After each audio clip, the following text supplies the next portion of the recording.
Page 69, Jason and Will reporting Richard Christie is despondent over the end of his month-long nationwide celebration of Halloween. Richard apparently nearly in tears over the end of his favorite holiday for this year. Richard confiding in Will Murray that he's more upset over the end of the Halloween season than he is about his bitter confrontation with Artie Lang last week. Richard is genuinely odd. I mean, there was this weird story I heard. First of all, I'll tell you this. On Lotus Notes, Tracy Millman has pictures of Richard's apartment. I should put these on howardstern.com. In fact, I will. Where did Tracy get the pictures? I don't know where Tracy got them. Where did Tracy get them? I think they were all over there for something. His toilet and his bathroom floor, and it's a filthy pigs. I've never seen... That's why I was asking what it smelled like in his apartment, because I can't imagine it being clean. These pictures didn't have any smell-o-vision, but they certainly looked weird. And then I heard that weird story. Richard had a really good friend. How long ago was this? This was in 1995, the last time I saw him or heard from him. Yeah, he hasn't Best seen him. friend in Missouri. And the last time you saw him is when you went to see Interview with the Vampire with him? One of the last times. Well, that was like the best day I remember ever having with this friend, like this dear friend. We went to see, it was a day at work. They always take a day off for deer season. And I was an electrician with this friend of mine. They take off at noon at the first day of deer season every year, and me and him were the only people that weren't hunters. So we went to see Interview with the Vampire instead, and it's one of my greatest memories ever. Right, you with this friend. So he loses track of the friend. The friend tracks Richard down. It was one I nearly cried when I opened I actually cried when I saw the email. I can almost cry thinking about it now that my friend, I thought he had passed away because I hadn't heard from him for like 12 years. And I was just so worried that something had happened to him, and he emailed me about 3 weeks ago. You're crying now. What happened that you weren't in touch with him? He just moved away to, like, St. Thomas. Why are you crying? Because he was just such a dear friend. And but he's alive. He's not dead. He's alive. I thought he was. It makes me so sad to think about losing touch. How did you lose people. touch? Why didn't you just... Because he didn't have a phone number I could call there. He really loved this guy. Yeah, he's like one of my dearest friends ever. So anyway, listen to this. So Richard rediscovers this friend somehow. Yeah. You should know the first time they saw Interview with the Vampire was November 11th, 1994. 1994. The day it was released. So listen to what him and the friend now. Where's the friend live? He's far away. He's in Arizona now. They're going to, this weekend, I guess. So this November 11th. This November 11th, Sunday. On their anniversary of seeing Interview with the Vampire. Yes. Richard's going to put in his DVD player Interview with the Vampire. His friend in Arizona is going to put the Interview with the Vampire on his DVD. They're going to start it simultaneously and text message each other during Interview with the Vampire and call each other. Wow. Is that so weird? Right. Now, let me explain something. This is a guy, right? Explain this. I know you... This is where my edict not to acknowledge Richard is affecting the show. Because almost like Babe Ruth calling his shot to center field, right. I guarantee I could be funny right now. You mean when Richard said, "Is this weird?" You could have had a funny retort. Yeah, let's say you were talking. Let's say you were talking. But no, I can't. And Richard goes, "Is this weird?" What would you have said were you talking to him? I don't know. I'm just saying. It's affecting the show. Whisper it to me so I know. I want to know what I'm missing. Just because... pretend it's somebody else saying it. Pretend I'm not here. Who else would say that? No, well, I have a prediction. Fuck the comedy. I have a prediction. Go ahead. Okay. That I think, and I'm not trying to be a jerk-off now or add to our argument, I think Richard had gay sex with this guy. How else could he be this broken? Right, I mean, this is a guy. That's so not true. But Richard, you're crying. First of all, what kind of crazy hillbilly scenario lends itself to where you don't have a phone number on this guy? Your best friend in Missouri? No, he moved. A phone number? There's no phones in wherever he went. This was years ago. He was trying to get away from you? I didn't even have a phone number back then. When I lived in Missouri, I lived in a warehouse. I had no phone, barely had a bathroom. Right. And he moved to the Virgin Islands to go on a boat tour and just to kind of live life and enjoy life and live on a boat. So he didn't really have contact information. You never had a gay incident with this guy? Never, ever, never see him naked? Never. But doesn't it sort of indicate to you you're not that important to him? No, he said he was, like, real broken up when he emailed me. He was like... He goes, I can't believe, I just found you. I saw you on the Internet. And he said he's been looking for me for years, too. I mean, it's just looking for you for years? It's like The Notebook. And you know what I did? You guys are going to bust on me on this. What did he do? What are we going to freak out over? Okay, about 3 or 4 years ago, like I know his full name, so I called everybody with that name in like several states in the United States to see if it was him. I looked up information, and it was like 50 or 60 different guys with his name, and a lot of them just hung up on me. I got to tell you something, Howard. Yeah. I had a female friend who was telling me a story like this, where, some good friend of hers left, and she was all teary-eyed. Right. Now she's a lesbian. Of course she's a lesbian. Of course she is. Hello, is this the Patrick Boyd Anderson who knows Richard Christie? No! That's how it went. Yeah. Hi, is this By the way, pictures of Richard's dirty apartment are now on HowardStern.com, and you will throw up. Yes. About the dirty apartment, real quick. Yeah. Will was telling me, I'm sorry, Fred, Will was telling me that Richard came to him and said Will has a maid that he uses, so he asked him for the recommendation of the maid. Will gave him the number. Will said he went to the apartment, and he said, do not call my maid. She's a cleaning woman, not a slave. She doesn't do crime scenes. I don't want you embarrassing me by using my maid. I would tip her good. I had a question for Richard. This is a friend from back home? Yeah. Well, like the greatest times of my life, and But he's from your hometown? No, from when I lived in Missouri. But you didn't have family there or other friends that you might have been able to contact? Nobody. Have you ever seen Interview with a Vampire? Do you remember a blotchy gay guy who saw it with you? By the way, I don't want anyone to think Richard is gay. He says he's not gay. We should accept that. You know that, Artie. But Richard will be getting his asshole bleached on the air in just a few weeks. I just want you to know that. Just in time for a reunion. But you guys have never... Yeah, it'll be pre-reunion. You've never had a dear friend that, like, when you think about them, you think about all these great memories, all the fun times you had? Look, I'm telling you. I never have dear memories. When that girl was carrying on over some girl she lost, I was like, that's weird. To be crying and carrying because you lost a girlfriend? Well, this guy, we had it was really the time of my life, that time that I lived in Missouri. You loved him. Listen to me. Not as a gay guy, I didn't love him, but I love him as a friend. You're crying again, aren't you? He's not dead. So let him talk about his friend so we can see if these tell us how you Tell us what you love about him. Well, just that we used to work together, and we just had so many great times. He was such a good friend, and what kind of times? Tell us about. Well, when I explain it, it's goofy shit. Like, we used to make horror movies together and low-budget movies. And we used to watch, him and his wife and me would watch horror movies together. And imagine if you had found out he was dead. How would you have felt? I would have flipped out. That's why it's so sad, and why, like, when I opened that email, I just flipped out. Because I thought he had passed away or something. It was hard. I sound like a fag right now. Sorry. You've never sounded fag here. And what's going to happen when you two meet up? On a fucking... Do you ever think about all the good times you've missed out on with this guy?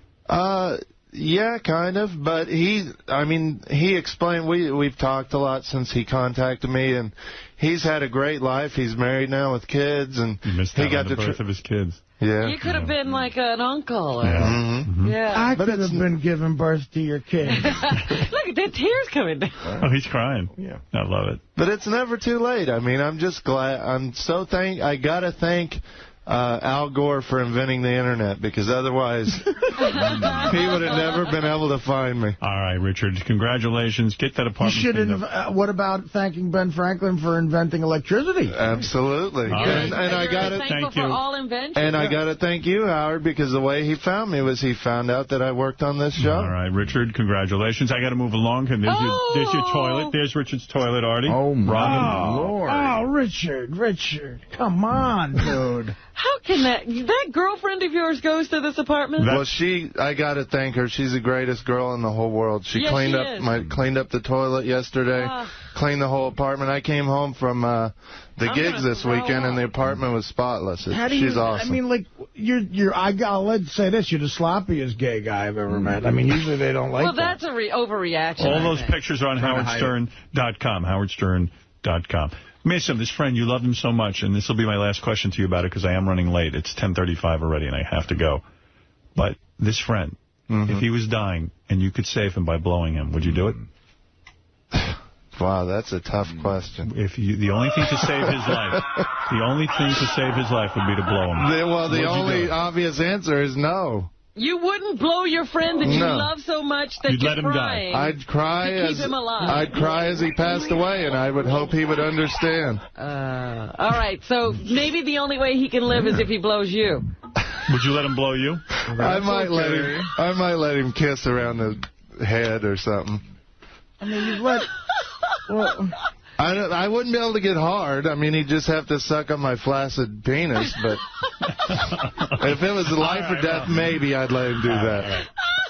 I'm not... All right, Richard, go ahead. I'm not gay. Go invent some great comedy, and God bless you, and thank you very much. Love everybody here. Love you, too. Thank you. All right. Wow. Will you cry like that for us? No. He hasn't had any good times with us. Imagine this poor guy. He's like, I got rid of him. Right. Mogul Jay-Z taking over Sirius Satellite Radio's Hip Hop Nation for a week. Jay-Z debuting as host of Sirius Channel 40 today, Jay-Z Nation, to feature music from the rapper's albums, including the release of the latest American Gangster in conjunction with the Denzel Washington film of the same name. Don't miss the Red Peters Comedy Music Hour tonight.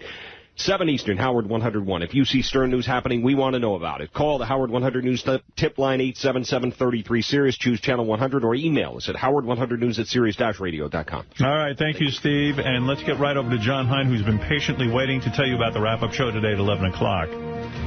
Well, Howard, the guys who play Vince and E on Entourage dropped by, and the one with the real stories was not necessarily who you'd think it'd be. We'll cover the interview, Kevin Connolly's impressive resume and how he doesn't hesitate to throw a punch, how Adrian Grenier works the on-again, off-again thing with the Sports Illustrated swimsuit model, and how Entourage seems to be the greatest place to work in all of television. Right. Plus, Debbie tried to defend the title she's held since 1997, but Abby soundly defeated her to become the true queen of queefing. We'll go over today's contest, Debbie's unbridled enthusiasm and initial lack of confidence, Abby's amazing rapid-fire ability, and we'll try to figure out what the hell is going on in this controversial world of queefers. And last but not least, Richard had a money issue with the Killers of Comedy. He's not speaking to Jason, and Artie still isn't acknowledging him or Sal since he saw their true colors. We'll discuss everything that's going on and speculate why things seem to be falling apart for the teary-eyed Richard Christie since Halloween came to an end. All right. Thank you very much, John. Sounds like you have a full plate. We'll try to get to you on time today. Robin, it's time for news.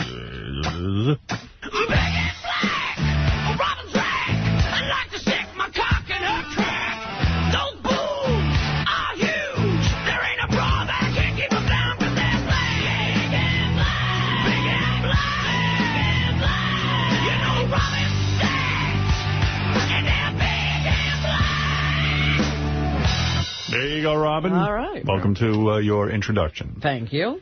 What's in the news? Well, we were talking about the marathon earlier. Tens of thousands of runners took part in the 38th annual New York City Marathon yesterday, and Martin Lell of Kenya won the men's side of the event. He crossed the finish line with a time of 2 hours, 9 minutes, and 4 seconds. Lell also placed first in the 2003 New York City Marathon. Also in the crowd of 39,000 participants, of course, was cycling great Lance Armstrong. He had a pretty good time compared to the actual winner. I was going to say, you got to figure this guy is an incredible athlete. Yep. He's 36 years old. This is not his sport. Right. And he runs incredible. You know, he was running about 6-minute miles over a 26-mile course. It's remarkable. Remarkable. It's just phenomenal. And his training included going out and making out with Ashley Olsen and all kinds of things that aren't usually on a runner's regimen. He made out with Ashley Olsen and still managed to run. I mean, you'd think he'd be in training. This is an incredible man. Tim, you're on the air. Go ahead. What do you want to say? He does say that he needs to balance out his life. My name is Tim. Yes, Tim, quickly. Yes, I'm a longtime fan from NBC. Been on hold for 40 minutes, but that's all right. Hello, Robin. Hi there. Artie, Lang, you're the best. I'm a big fan. Thank you. Fuck Sal, don't worry about it. He only wish he could be like you. And Richard, he's a fake. All right, thank you, Tim. I want to say, Howard, I want to say your name should be on the moon. I heard you earlier. And I think Sirius will be even a million times bigger than what it is now, all because of you. All right, thank you, Tim. No All right, problem. very nice of you to say. Sirius. Yes, Robin. So a British woman won the women's portion of the contest. Did you watch the finishes? They were really closely contested. No, I did not watch it. That's why you're not excited. They were really like the closest finishes ever on both sides, the men and the women.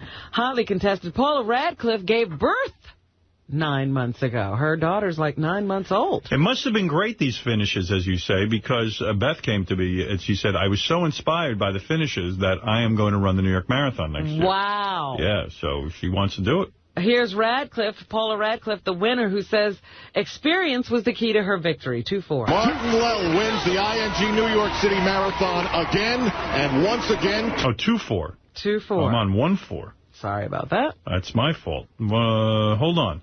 Okay, here you go. I knew how far it was into the finish, and all I was thinking was just, come on, think back to all the time I was cross-training, think about it. I just really just give myself a mantra. Sounds like McCartney's wife.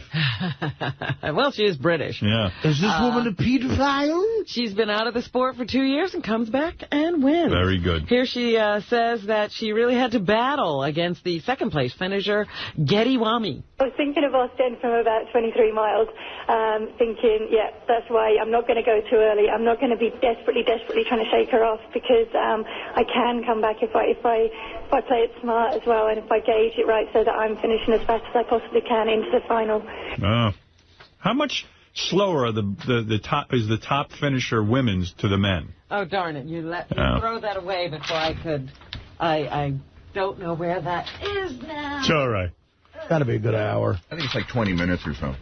20 minutes. You think it's as high as an hour, or are you making a joke? 45 to an hour. No, it's not an hour. It's not. Really? I thought it was at least 45. Ooh, where's... They don't have her finish here. One thing I know... Oh, wait a minute. No, she had a time of 2 hours, 23 minutes, and 9 seconds. And what was the other time? 2 hours, 9 minutes, and 4 seconds. It's almost... It's a 15, 16-minute difference. Wow, it's nothing.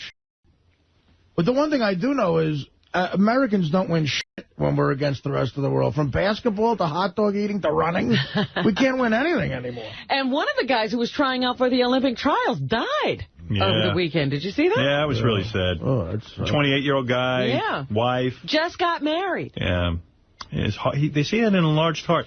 Now, does he know ahead of time that he has a large heart, or they just learn that? I'm sure they just learned it. If he had a problem, he knew. They had it diagnosed, and they said that later on in his life, because his resting rate was so low, he was going to need a pacemaker. So he knew that did he know his life was in danger if he ran? I don't know how much they told him. That's all I know. I'll tell you, I went to high school with a kid. He was a catcher on our state championship team. I'll give him some props. The great Charlie Hopta, one of my good friends from Union High. He always knew he had a heart condition, larger than large heart, and at the age of 30, he's hitting golf balls, and he knew. The doctor said, "Look, it could be a time bomb." He's hitting golf balls, and he just dropped dead at the age of 30. Wow. And a lot of these guys do. The doctors say, "Look, we don't know. You're a time bomb. It could. We can't tell you not to do anything." Right, but so you live your life. Right, live your life, yeah. To be a world-class athlete and you can't sit in a chair the rest of your life, but the temptation is there. I'm just going to take it easy, I'm afraid. Right. This kid was a great athlete, too, is my point. Howard, If somebody told you... To save him, would you have blown him? If you could have saved his life? No. You know what? No. No. And he wouldn't want me to either. Charlie would have accepted It's not worth living. Death graciously. Howard, if somebody told you had an enlarged heart and it's a ticking time bomb... I would never leave the house. That's what I'm saying. Oh, yeah. You wouldn't move. And I would bet the majority of people live that way who are told that. I would not. I would sit on my ass. Maybe I would walk somewhere. I doubt I'd even do that. You'd be carried. I would be panicked. I would be carried places. Fred would have to carry me everywhere. What about sex, though? I would have that, yes. That I'm not giving up. You're going to risk it for but sex. Very slow, very romantic. They'll have to do all the work? Yeah. Girl will have to ride up and down on me.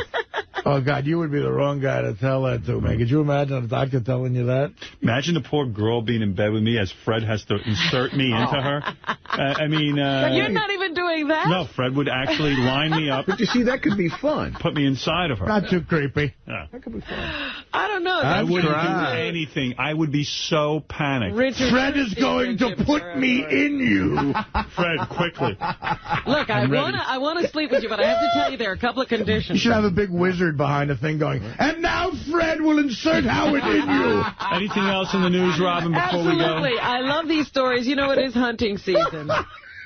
Benji will hold your tits. And I always like it when the animals get one. Yeah. A deer gored a Colorado man hunting with a friend yesterday afternoon. The hunter shot the deer, but when he approached it, the animal jumped up and gored him. Good. The hunter's friend drove him to the hospital. His injuries are not life-threatening, and his name has not been released. Wildlife officials in Centennial State, which is Colorado, say that it's been about 4 years since a hunter was attacked by a game animal. They don't do anything to these animals once they attack a human, do they? Like they call Colorado the Centennial State. What is that? I don't know. Boring.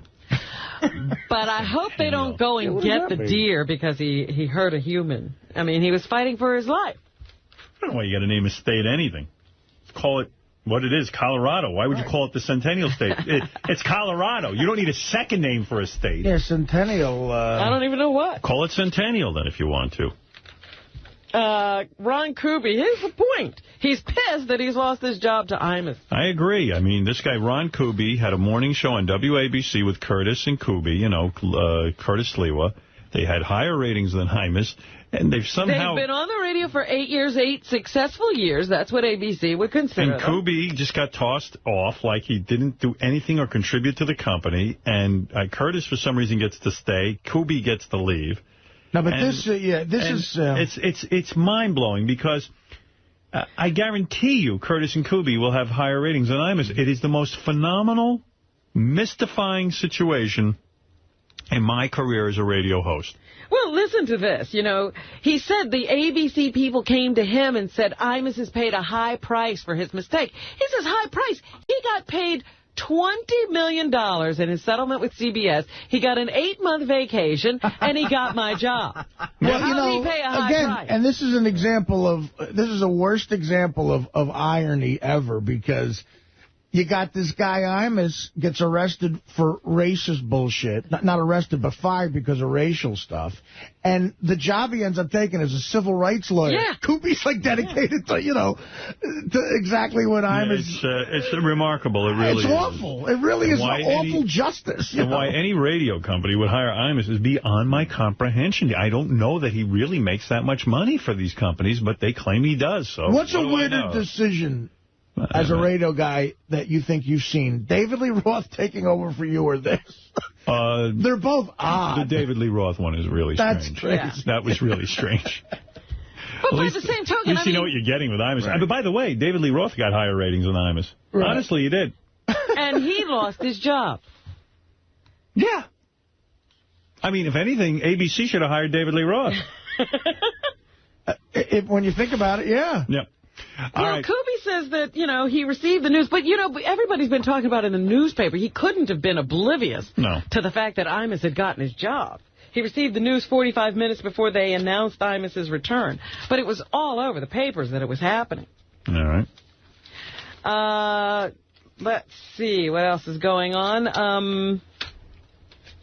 We were talking about football. The battle of the unbeatens happened yesterday. The New England Patriots versus the Indianapolis Colts. And the Patriots, coming from behind, win 24-20. Great game.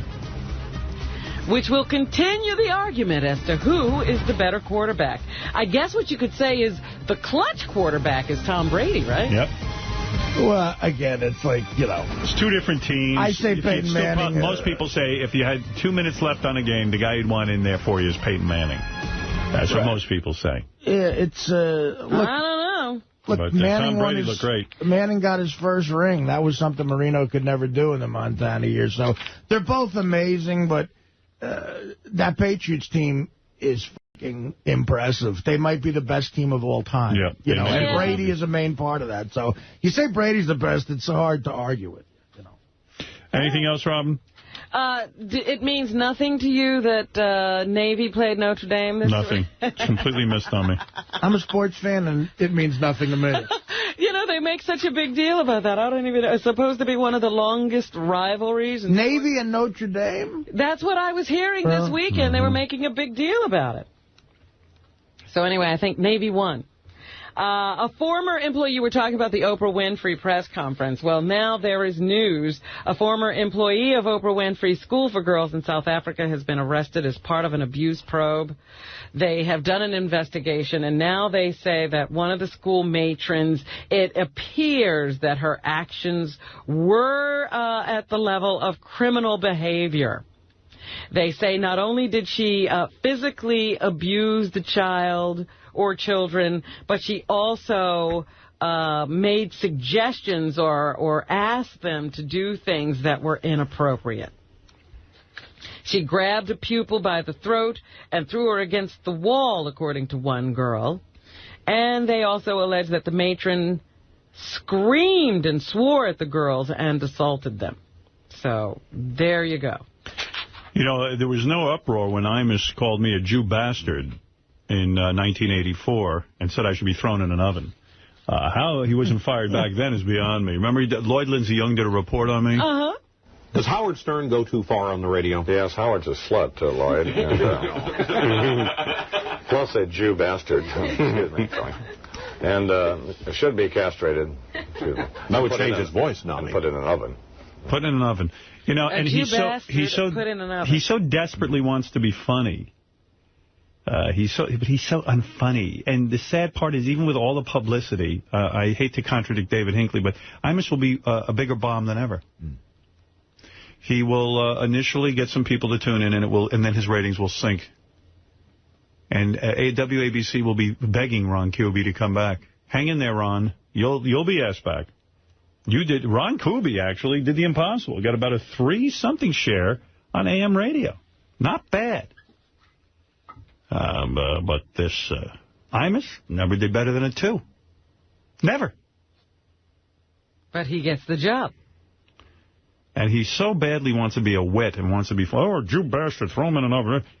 There's nothing funny about it. He's just gross. He's a vile human being, and he's unfunny. Anything else, Robin? Carlos Santana and his wife of 34 years are divorcing. Deborah Santana says that her husband was unfaithful, and she has filed for divorce in Marin County. The musician has said that he knew he made mistakes in his marriage. I sincerely apologize to her and my kids when I wasn't in my right mind and did something hurtful. I thought he was all spiritual and everything. Yeah, but he still likes pussy. That'll unspiritualize anybody. Oh, sure. I mean, I know rabbis who bang on the side. Come on. You got priests. You can't even resist these young boys. I mean, what are we talking about? Oh, my goodness. The couple have 3 children. You can be spiritual. And, yeah. God has yet to make someone who doesn't like to come. Oh, my goodness. Basic to mankind. I thought that was all supposed to be a part of the whole, All right. Let's see. I don't understand how we now still have pirates, but we do. Yeah, it's weird, huh? Pirates. Like they board your ship. I'm like... Do they still look like Jack Sparrow from Pirates of the Caribbean? There are actual pirates out on the seas. I'll tell you, the new ones are scarier than the old ones. Yeah. They got automatic weapons, the new ones. They do, but they still talk like pirates. Get off your ship. matey. I'm a pirate, I tell you. Somali pirates left 2 boats they had hijacked in the waters off the Horn of Africa, and the newly liberated vessels and their crew of 24 are under the U.S. Navy escort right now. Get off of your ship. Me and my parrot are coming on now, won't ya? They are also asking the pirates that are still holding 3 other ships to let them go and to let them leave and sail back to Somalia. So the freed vessels were seized on May 15th off Somalia. It was not immediately clear how the sailors were freed or whether ransom was paid. They got these anti-piracy laws, but they're not helping. I know. It's like a free-for-all out there on the high seas. Thank you, Robin. Hollywood writer's strike has begun. Yes. So does that mean that means Letterman and Leno can't do their show? Letterman or Leno tonight? That's right. They can't work any longer? They can't do it. They got to have those writers with those bits.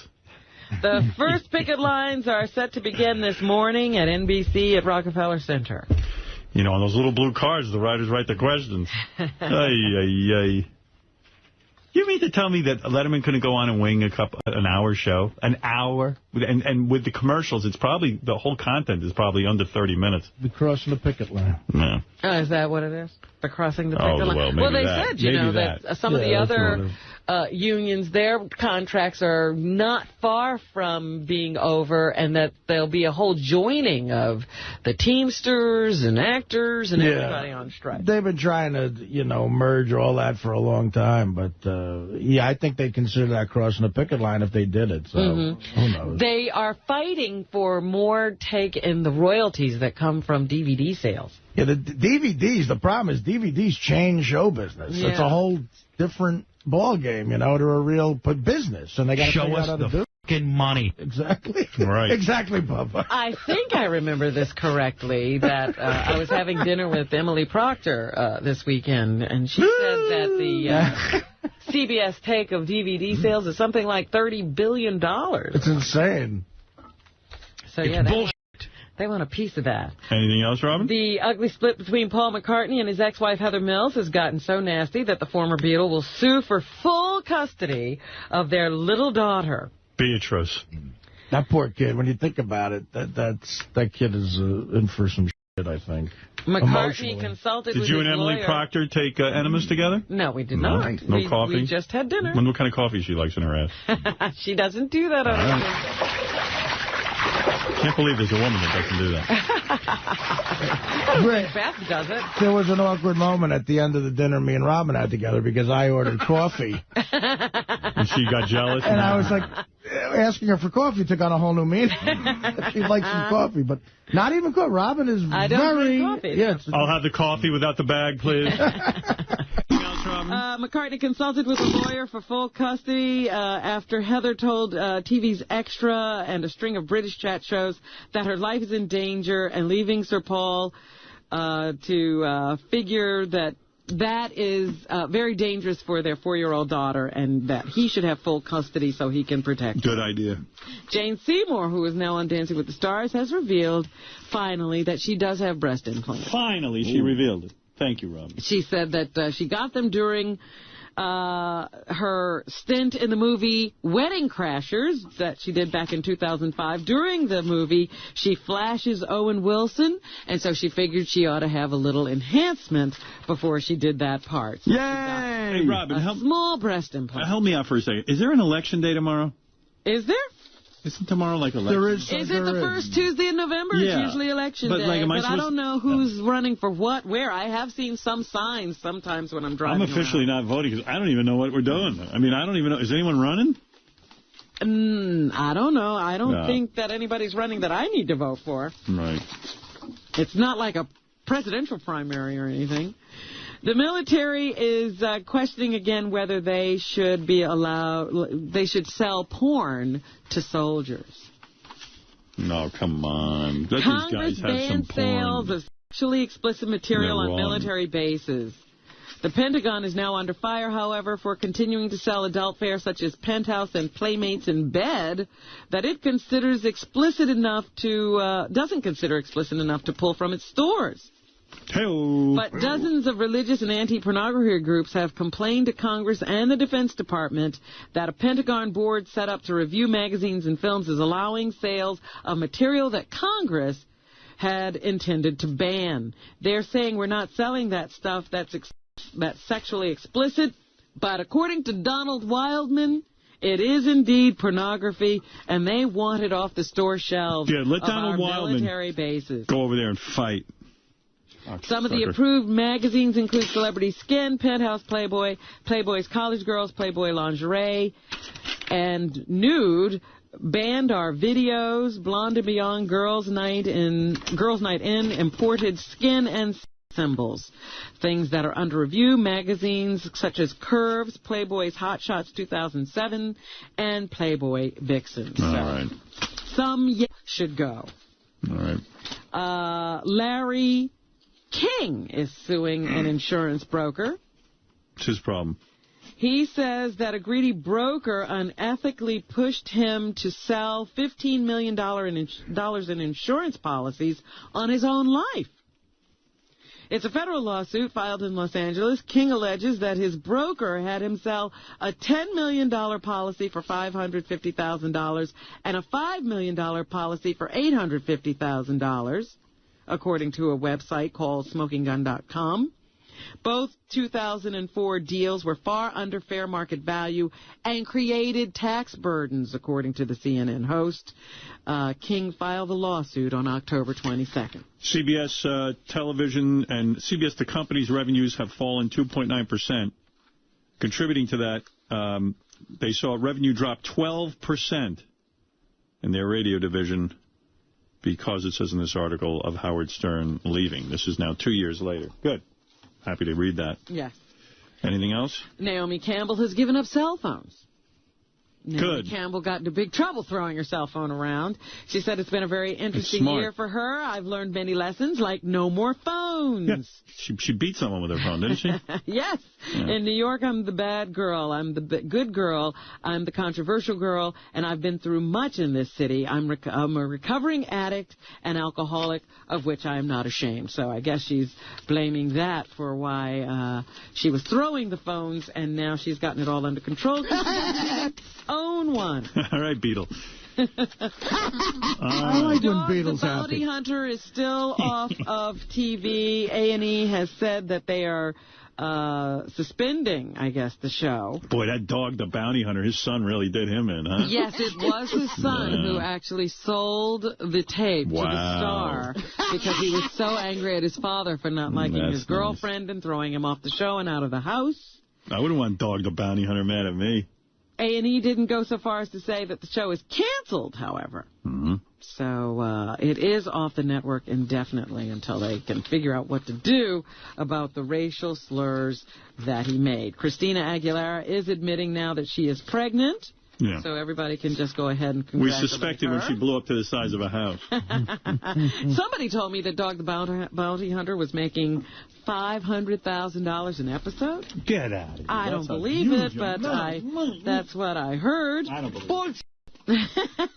Martina Hingis has announced she's retiring from tennis amidst testing positive for cocaine at this year's Wimbledon. Hey, if you could play good tennis on cocaine, why would they suspend somebody? Give them Well, credit. she's not playing that good. Well, whatever. I have tested positive, but I have never taken drugs. That's what she says. I feel 100% innocent.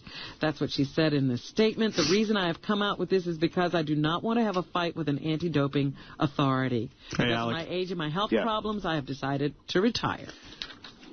What's up? You know, WABC should put Dog the Bounty Hunter on in the afternoon. They could have I Miss the Racist in the morning and then Dog the Bounty Hunter on. Maybe he'll get the afternoon slot. Maybe. He's in there now. Yes, Alec, what can I do for you? I had the pleasure of running into your wing woman at the beginning of the Duran Duran show on Friday night. What's a wing woman? Beth. Oh, Beth. Oh, she's at the Duran Duran show? She is, you know, I've met her twice now. Once at the Union Square event where you're handing out the boom boxes, and then at this Duran Duran show. She is so much better looking in person than she photographs. She's stunning. Yes. And I waited for a minute for the paparazzi to stop taking pictures. I should have just walked right up and put my arm around her. I would have really pissed you off if you see the photograph with her and some guy around her. God, you sound creepy. Yeah. I am creepy. I'm very creepy. But how about seeing me in person? Do you realize how much better looking I am in person, too? Actually, I caught you at the your final event from K-Rock when you went over to, what is it, Hard I never Rock? hear that I'm better looking in person. Oh, thank you, Alex. She's a stunner. Well, I'm going to pass that word on And to her. classy. She said, you're off visiting your kid at college because some things are just more important than Duran Duran shows. It's hard to believe. Okay. She's cool. All right, bye. Bye. Thanks, Alex. How did she like Duran Duran? She liked it very much. Oh, good. She had a nice time. Gas prices going... What was with that guy? I don't know. I would say that he should have been arrested should he approach Beth. I wonder if that was Dog the Bounty Hunter. That would have pissed you off. She would have put my arm around her. Yeah, it's called assault. Yeah, really. Trilby Lundberg says gas prices are going up again. Here's the highest and the lowest prices. Number 3. Yeah, here's a depressing story for you. Of the cities we surveyed on November 2, the highest was San Francisco, $3.28 for regular grade, and the lowest was Newark, New Jersey, $2.73. Wow. Why is that? Well, there are refineries in New Jersey, aren't I they? see. So it might cut the cost, you're saying? Yeah. Come to Newark. Beautiful Newark. Lowest gas price. Blah, blah, blah. The number 1 movie at the box office this weekend, American Gangster, starring Denzel Washington and Russell Crowe. Here's Russell Crowe talking about the character Denzel plays, Frank Lucas. He says he was a smart guy, number 5. He was a smart guy. He was a good businessman. He took the attitude on a regular product into the dark. No, he was a heroin dealer, asshole. He was a jerk off. Not with you. Okay. Conan O'Brien writer Chris Albers talks about the strike and what they're looking for, number 7. When our content is reused for a profit, we want to share in that profit. So there you go. When they sell those DVDs, they want to get paid. They say they're seeking pay for digital media, GAO writer here, number 8. These companies are very, very smart. They're very savvy, and they're going to find ways to, to profit from this new way of doing business. And we just want to make sure that, that as writers, we don't get left behind.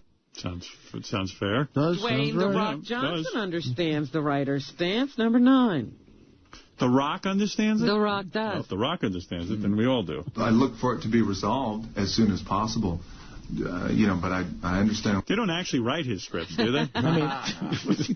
He definitely needs a script. Yeah. And here he says the strike would affect his SNL hosting duties. I know I'm not going to do Saturday Night Live now. I was hosting Saturday Night Live next week. From what I know now, that obviously we're not going to do that. But big deal. I can't host Saturday Night Live. I mean, the most important thing here is that the writers and everybody come to an agreement. I know I'm not going to do Saturday Night. All right. So there you go. He can't do Saturday Night Live now. The history of that show taking a big hit. Rachel Weisz is in something called Fred Claus that stars Paul Giamatti and Vince Vaughn. Here she talks about working with Vince Vaughn, number 2. He's extremely fast in terms of, In terms of farting. He did let off 93 farts in 30 seconds. So fast. He's so fast. Extremely. He improvise a lot. And almost like before you finish improvising a line, he'll be back with his line. He's extremely quick. It's like lightning speed. All right. Lightning quick. I'm sure writers love hearing that, too. He improvised everything. If there's a writer's strike, SNL should just take all their old scripts that, like, Belushi and Aykroyd were in and let their new cast do them, and then we can compare who's better. That's a good idea. Yeah, why don't they do that? Yeah, those were already paid for. Yeah, we'll see how they hold up. Rachel describes Paul Giamatti as Santa Claus. Paul was just so great as Santa Claus. He was just so committed. The most committed Santa Claus of all time. Everybody compliments. You really felt like the head of the North Pole was in the room. And I love him. I wish he'd put his whole head inside my vagina. He has this huge fat suit and these huge fat hands. And big, thick beer can cook. And wonderful white hair and beard. And I just think he looked wonderful. Wonderful, wonderful. Everyone's wonderful. Isn't it great? I remember I was blowing the reindeer playing Dasher.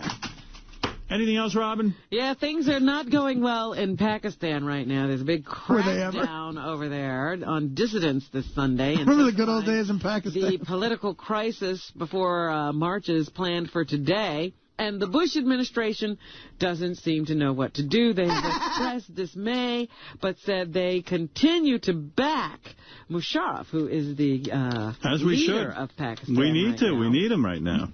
I mean, let's face it. Here is Condoleezza Rice, who admits there is a crisis in Pakistan. Number one. She admits it. All right. It's good that she admits it. This state of emergency needs to be abandoned and returned to. Wait till all the people of the world see my logo on the moon. That's going to calm them all down. Oh, yeah. They'll all unite. That's my plan to bring world peace. I'll tell you one thing. That'll piss a few people off. Yep. I'm ready to do it. But them. Yep. Here's a political analyst, Simon Henderson, who says the Pakistan crisis is very dangerous. It's an enormous crisis. It's a crisis for Pakistan. It's a crisis for the... Why don't we launch my logo on the moon?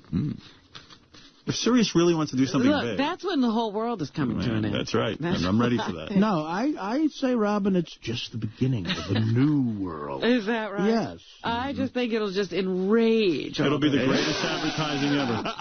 And there's no law preventing it, by the way. Thank you. A world where we get up at 4:30 in the morning for the next 40 years. So, yeah, they're watching Pakistan closely, monitoring that situation. Led Zeppelin has had to postpone a gig. Their reunion gig to honor Ahmet Ertegun was supposed to happen on November 26th. But Jimmy Page fractured his finger somehow. Idiot. They don't say how. Is Baby Bonzo okay? Yes, he's fine. But Jimmy can't play for 3 weeks, so now they've rescheduled the performance for December 10th. Right. So I read Ahmet Ertegun dropped at a Rolling Stones concert. No, he fell at a Rolling Stones concert. And that led to his death? Yes. God. That's right. And Kevin Federline will reveal all about his troubled ex-wife Britney Spears on a TV interview with Oprah Winfrey. All right, Robin, that's going to be interesting. Kevin Federline, yeah. All right, Robin. Early next year, he's expected to wind up on the show. Well, thank you very much. That's what's happening. Saturday, December 1st, King Norris at the Chesterfield Inn, Route 528, Chesterfield, New Jersey. Go to kingnorris.com for information. See the Killers of Comedy, Friday, November 16th at the Avalon in Hollywood, California. Saturday, November 17th at Cane's Bar & Grill in San Diego. Friday, December 7th with Artie Lang at the State Theater, Playhouse Square Center, Cleveland, Ohio. Go to RevBobLevy.com or KillersOfComedy.com for tickets. To book Benji and his Naked Lesbian Bachelor Party strippers and to see their new, dirty, interactive website, go to dialadancer.com or call 1-800-414-7808. See Artie Lang at Caesar's Palace November 15th at the 3rd Annual Comedy Festival. Tickets are now on sale to see Artie, so go to thecomedyfestival.com or call 877-TCF-BEST for show updates and ticket information. I know you can't get married. Yeah. Gee, so we don't have the opportunity to go through that anguish that you're going through now. Believe me, you know I'm on your side. I know you are. All right. We want equality. Are you having a destination wedding? That's what it sounded like. What does that mean, destination wedding? Where people go somewhere. Well, I mean, you know, like out of the country. No, place. No, I would never do that to anyone. That's a pain. I hate that. Join us in, Cabo. Whoa. What do you mean Cabo? What does this entail? I mean, not only am I giving you a gift, now I got to fly my ass out to Cabo and spend my vacation with you? Yeah, if ultra-rich, billionaires... hops on a private plane. And has the money to... Everyone else Send can go. everybody else, Right. yeah.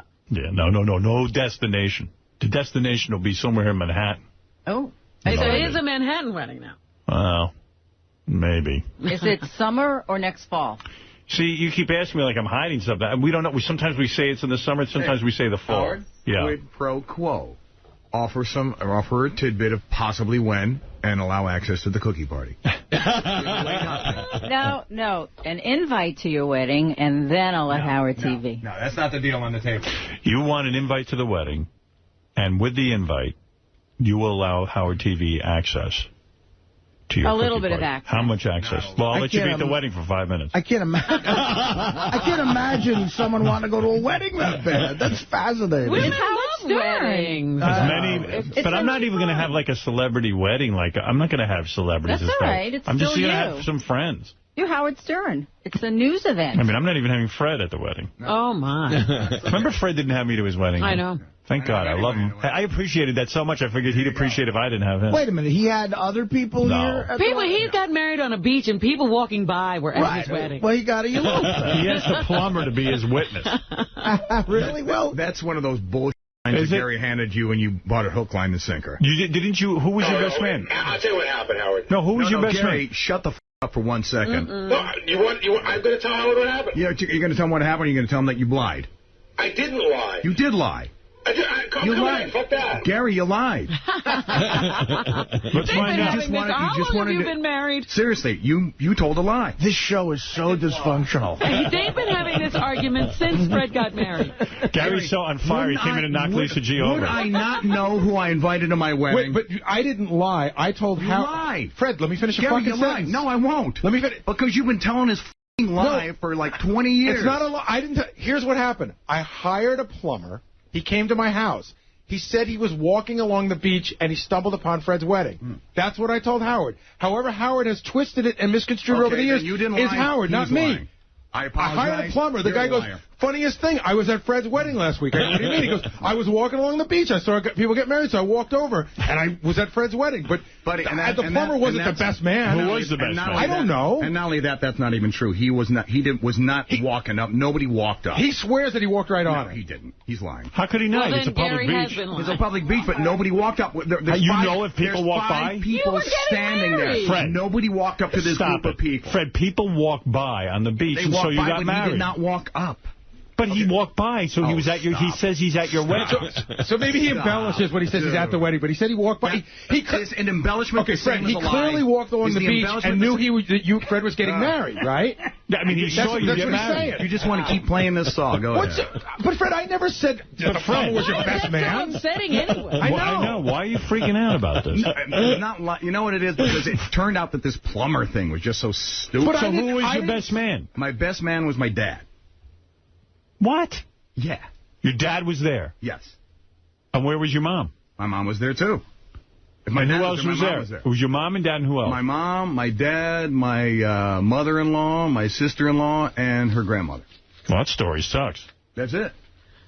I can't believe Fred's been harboring this resentment for all these years. Resentment? No, because you're spreading lies. No, he's clearly angry with me, but Fred, you were there when I told Howard what happened. The word is irritating. But you were there when I told Howard what happened. How could you be mad? It's irritating. But I told Howard exactly what I just told you. It's irritating. So be irritated with Howard. I'm irritated with you because you bring this shit up. It's Gary. Fred, like you would never write a email. If somebody sent in a note that I went by Gary's wedding on the beach, you're the king of sending wacky emails. That didn't happen, Gary. Gary, there's a little difference between an email and what actually happened. Right, because you're too afraid to tell Howard just fucking email. But Fred, if a plumber walks... You're nuts. You know that? You're nuts. But seriously, you do the shit that I do in writing instead of in person, and you're somehow better than me. What are you talking about? Fred, you're in charge of looking at the emails, and anybody that sends you a gossipy note, you forward, which is fine. That's what you do. This doesn't even come close, Gary. How does it not come close? This doesn't even come close. So, Fred, let me ask you a question. If the plumber, say it's me that got married, right? Now the plumber sends an email saying the same exact thing. You're not going to forward that to Howard, yes or no? I don't know. You're going to, of course you're fucking forward. I don't know. You better, or else you're not in charge of email. It's harmless. It's not a harmful email. I wouldn't be mad What should Gary have done with this information? Maybe that's more constructive. What should he have done when he heard it? But he portrayed it like this guy was like part of the wedding. I didn't. I told you exactly what I told Howard, and you were there when I told him. You bought that hook, line, and sinker. Bought what the guy said. He was walking along the beach, and he saw Fred and Alex getting married. That's true. Well, that didn't come out on the air that way. But I am telling you, that's what I told Howard. No, it's not weird. He saw it, and you think he didn't see it, but he says he saw it.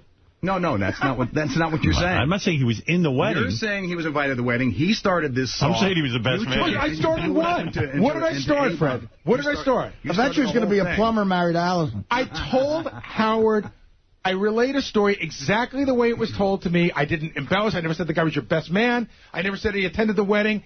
Howard has embellished it. Listen, I got a million stories. You know, Howard now has me doing a million things that have been embellished. Sal has the Gary mask on and a big sign that says liar. That just harbors resentment, but you never know what it's about. There's no resentment. I'm telling you how I feel. There's no resentment. I'm telling you, when something happens, I'll tell you to your face. I'll tell it right then. But I don't walk around, sitting on like an egg like you do. What are you talking about? All right, enough of this. What are you laughing at, Artie? Gary started... It's funny when you... Everyone in the room is laughing. Gary started that whole Fred is from Mars rumor. Exactly. No, that was Jackie Martin. I'm just kidding. Listen, thank you. This is like Shakespeare, full of sound and fury, signifying... Nothing. Lisa G., do you have any more for us? Please, I didn't Lisa. even start. All right, go ahead. Start. Ivy Supersonic is now displaying her affection for Benji through her own website. A new section of ivysmedia.com details the couple's relationship through show recaps from howardstern.com, Mark's Friggin, and audio clips. What are you talking about? I don't know. I zoned out. I'm still thinking about Fred and Gary. Yeah. There's also a personal picture of the happy couple in front of Macy's right before the Thanksgiving Day parade. Oh, Ivy and Benji? Ivy and Benji. Okay. Yes. Yeah. All right. The Reverend Bob Levy is steaming mad over his recent AVN nomination for Best Non-Sex Performance in the film Stood Up. He says that Vivid Video, who produced the film, has refused to pay for his flight and hotel room for the Las Vegas Awards ceremony. And porn star Tabitha Stevens tells us this is out of the ordinary, and Vivid should absolutely be paying for his airfare and hotel. Oh, really? Is that what they do? Right, and they also have been bugging him to put the name Howard Stern on the DVD cover. And he won't do that. Yeah, thank you. I mean, I'm not looking to be on the cover of a porn. And finally, thank you, Lisa. Oh, okay. Yeah. Well, I wanted to say that Colin Quinn will reportedly be heading to Fat Camp this weekend. I asked him if he was coming to the cookie party, and he said that he was adamant that he was going to Fat Camp this weekend with or without Artie Lang. Well, Artie can't go this weekend, can you, Artie? You're working. Well, he wanted me to go December 9th, and I said I can't take off work to go to a Fat Camp, and he was like, all right, well, I'm going to go to Fat Camp. All right, good for him. I wish him luck. He's a good guy. Ralph, go ahead. You know, Fred, I love you, but it's bizarre that you can get so upset about something that's been like, things get twisted and turned into fact on the air all the time. And Ralph, that's just sometimes... a little bit of, it's not even that hardcore. It was Ralph? a little funny line. No, Ralph, sometimes I just get irritated. That's all. That's it. That's Fred. That's what makes Fred so Fred. And that's it.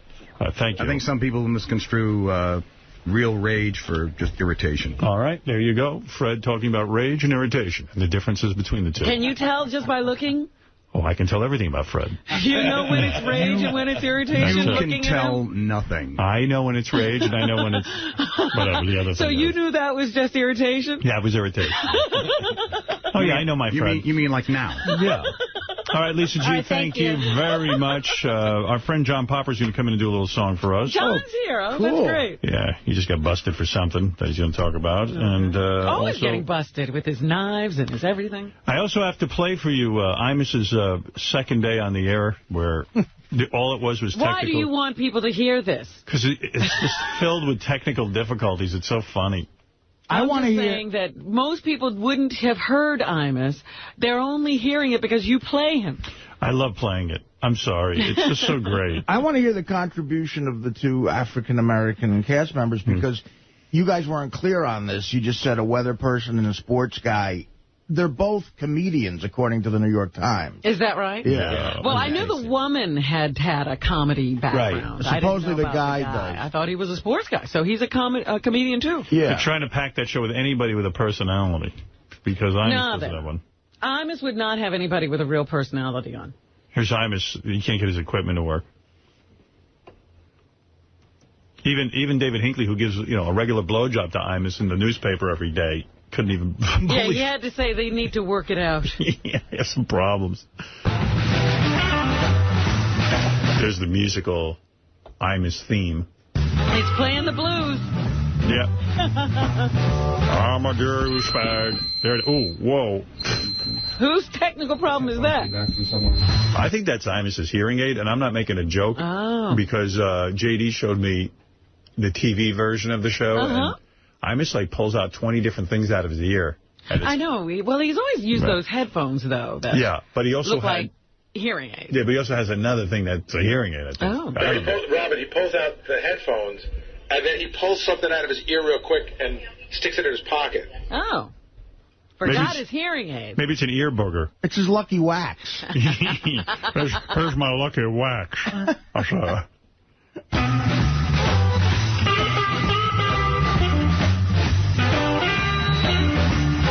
So cool. I wish he'd get to it because I can't wait to hear his verbal repartee with Charles. Yeah, I mean, the world could not live without this.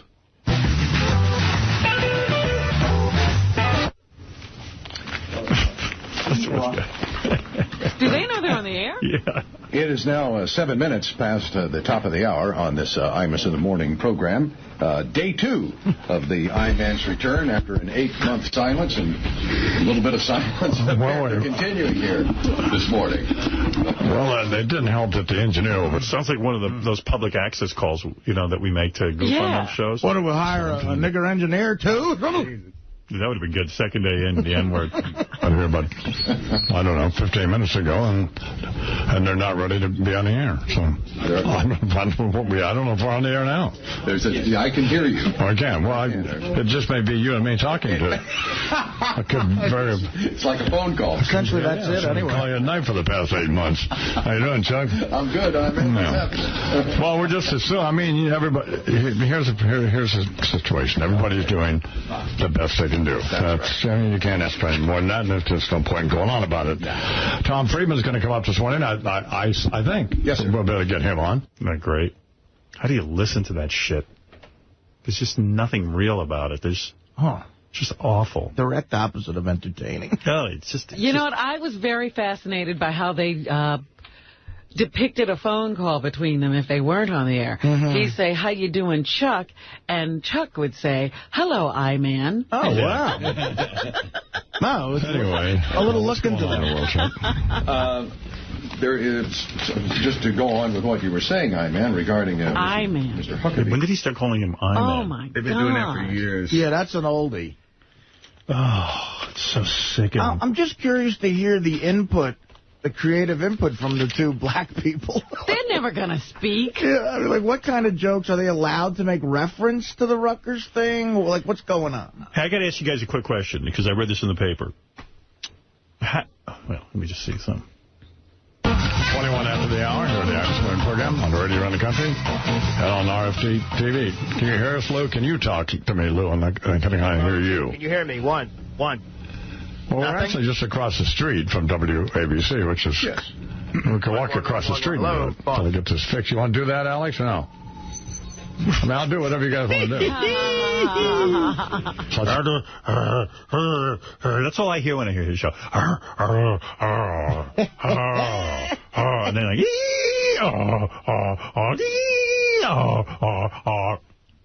Tune it out. Over. All these years of listening to me, and he still can't get it right. I should go across the street like now?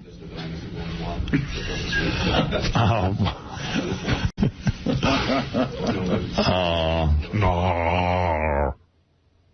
Oh, it just sounds so intense and strained. And it's horrible. It's radio at its worst. No ratings. Do you know that when Imus left, WFAN maintained the same rating? In other words, it didn't go down in the morning. In other words, it didn't make a difference. Would have been great if it went up. Well, they put on Boomer Esiason, who essentially, I mean, he's never done a talk show. I mean, he does, sports commentary and stuff, and he's doing fine. I mean, he's got the same ratings. I mean, how is that possible? Doesn't someone in the audience just leave? I told you. Weren't they there for Imus? Yeah. He had no ratings. He had a 1.3, and the 1.3 didn't even disappear. Wow.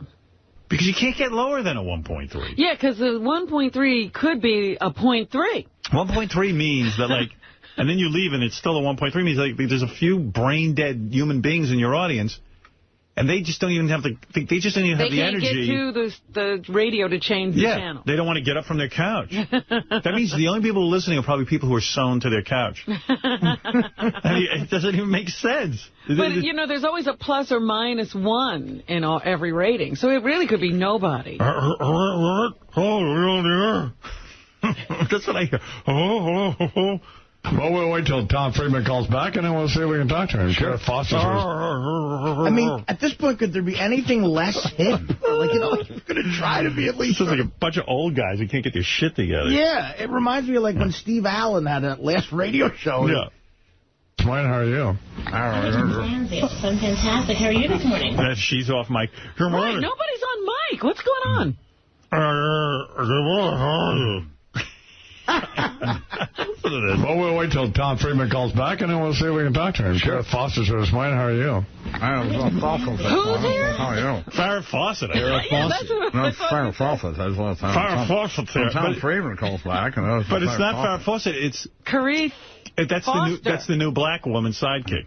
Oh, I thought he was saying share our thoughts. Foster. No. Hey, Carith Foster is what he's trying to say. Sheriff Foster's here. Carol Foster. He's horrible. What's up, Amos? How you doing? Hey, want to hear the new sidekick? She's off mic. You can't even hear her. Right. Well, we'll wait till Tom Friedman calls back, and then we'll see if we can talk to him. Sheriff Foster's here this morning. How are you? I'm fantastic. How are you this morning? Well, I guess I'm all right. Am I still okay, though? We got censored? Am I in trouble? No. We had an over-cautious board op in Nashville. Gotcha. And when you talked about me being married to a black woman, he freaked out. Show's going to be great. Tony, you got to turn your mic on. How are you? Is it? Oh, my God. This is crazy. Yeah.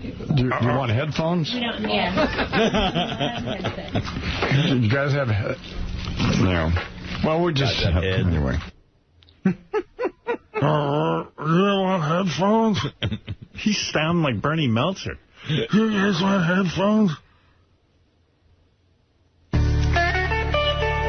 Glass was shattered at a bank building in Passaic, New Jersey. The winds are expected to die down in a few hours. See, Lou, we can't hear any of that stuff. Can't hear the cuts. We have no idea what's going on. Can you hear me? Yeah, we can hear you now. Oh, cool.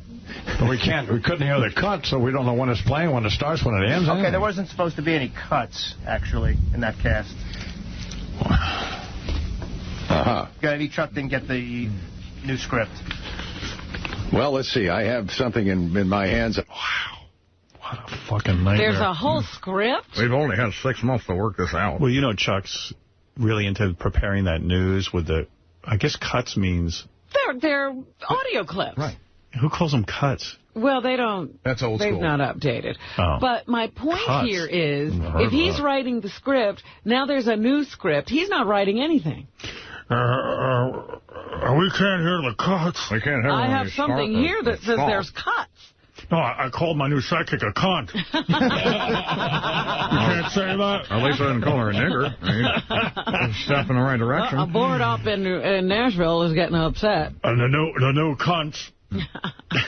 Where's that cunt? The new script has no cunts. Where's that cunt, Carol? Where's that cunt, Farrah Fawcett? Farrah Fawcett Majors. Farrah Fawcett. Here's Farrah Fawcett. Charles, we still think where's Farrah Fawcett?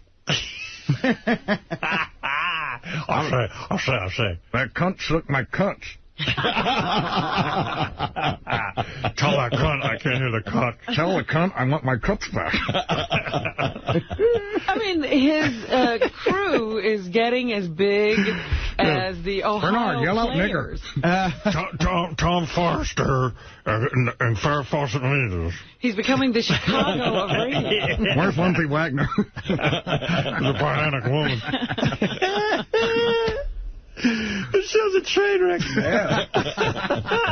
It's literally a train wreck. I think we're going to get on Karen Carpenter. Karen Carpenter's Karen here? Carpenter's here. Try it. Just yell out names.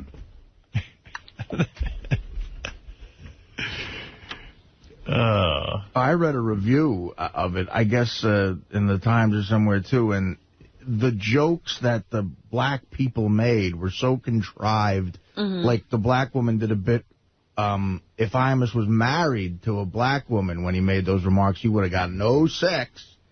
Oh, the worst sort of, like, false premise. What does that mean? Goodness. Anyway, I was going to make a good guy thing going for him, you know. Always writing to people to apologize if he offends anyone. Right. Always saying the right thing. Okay.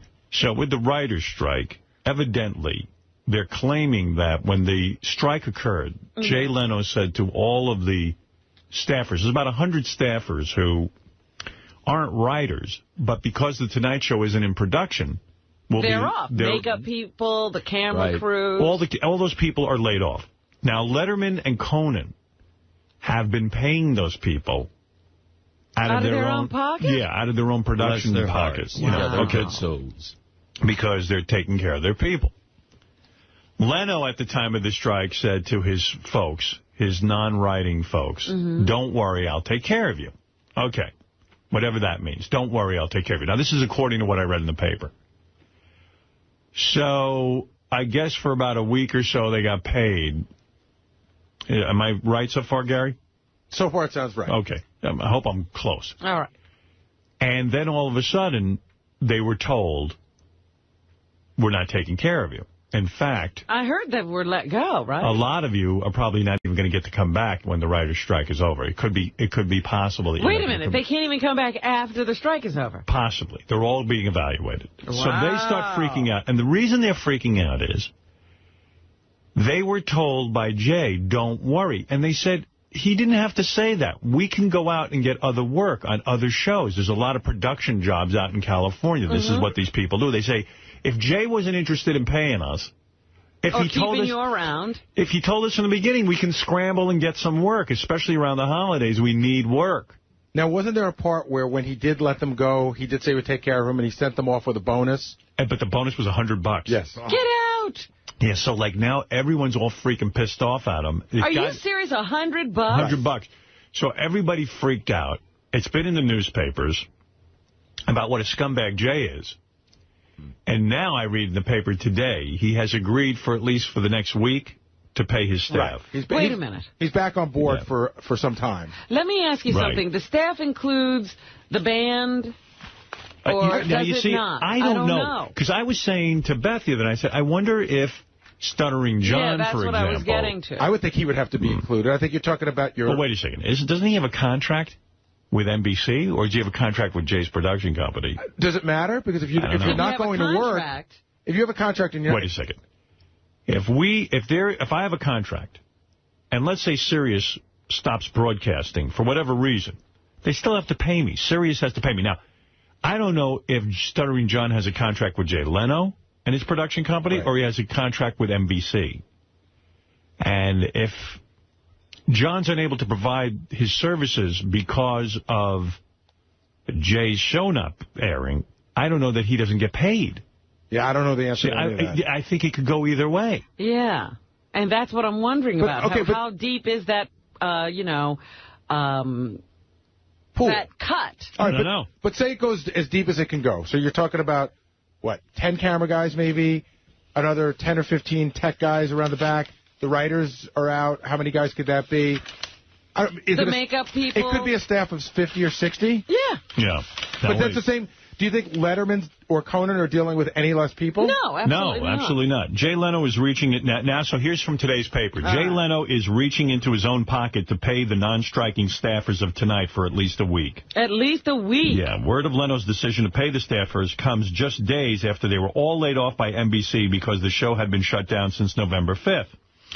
The move follows a wave of harsh criticism of Leno from Tonight Show staffers, several of whom were quoted anonymously in Hollywood trade papers, slamming the host for not helping them out. What do you got, Johnny? Here, John, why don't you do it? You do it. Yeah, what is that? Do I have the story right?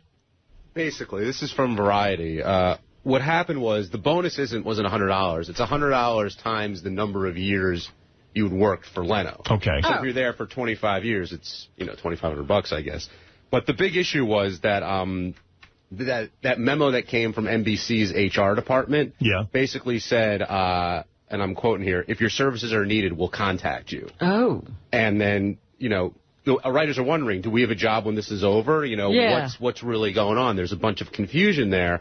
And so when they found out that Conan was paying people out of his own pocket, Leno looked really bad because it's the same company, obviously. That's when Leno decided to do it. And it says here they were caught off guard Friday by the tone. I mean, Leno was caught off guard by the staffers who were really pissed and feeding all these blind quotes saying, what's going on with the host? Why isn't he taking care of me? So he's getting a lot but they also claim that Leno told them at the beginning that he'd take care of them and then didn't. That's what I read. It sounds like Leno to me. Yeah. I just like that. One thing and do another. I just like that everyone thinks Leno's a scumbag on his own show. Now they probably... Well, now he won't want him back. Yeah.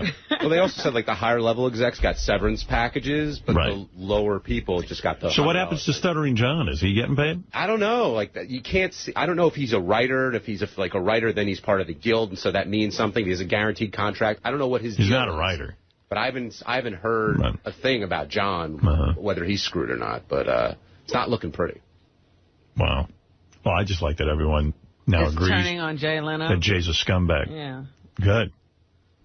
Because I agree with that sentiment. If anybody wants to quote me, I always knew Jay was a scumbag. Well, you said it on these airwaves and others.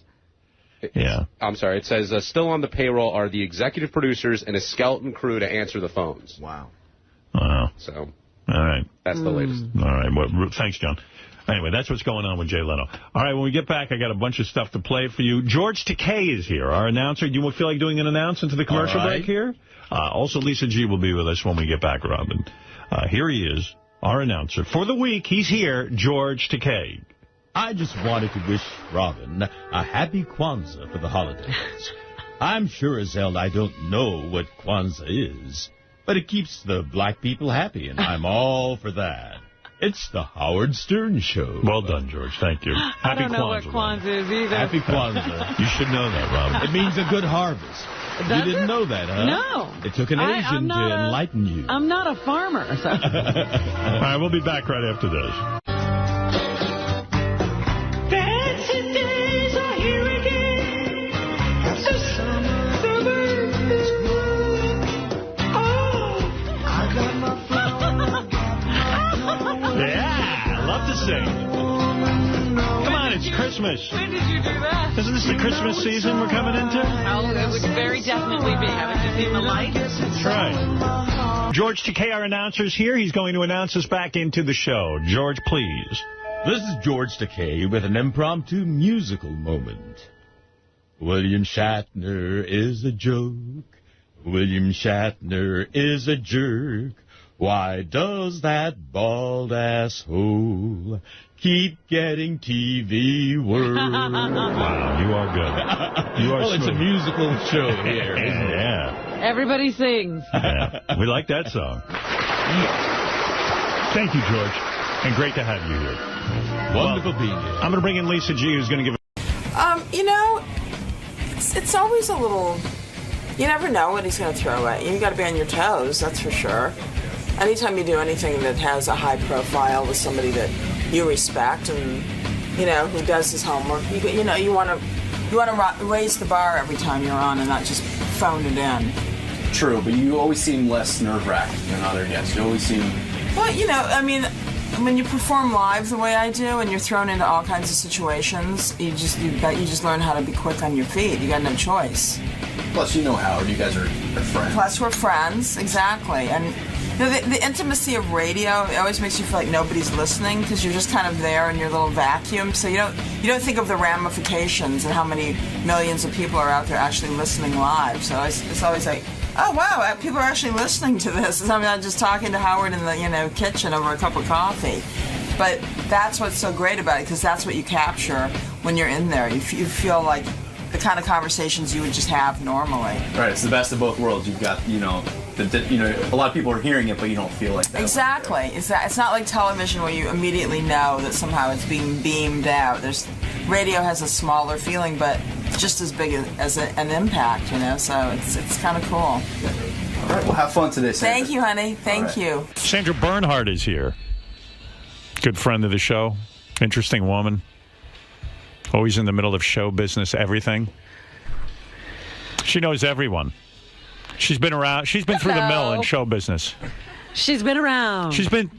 If you had to do it all over again, would you pick a show business career? I mean, seriously, do you think you might have been happier? No. You would not pick a show business career, No, right? I would. I would have. You would? Like, think about it. Like, what if you would become a religious leader? Or because, first of all, it makes There no... are easier ways to make a living.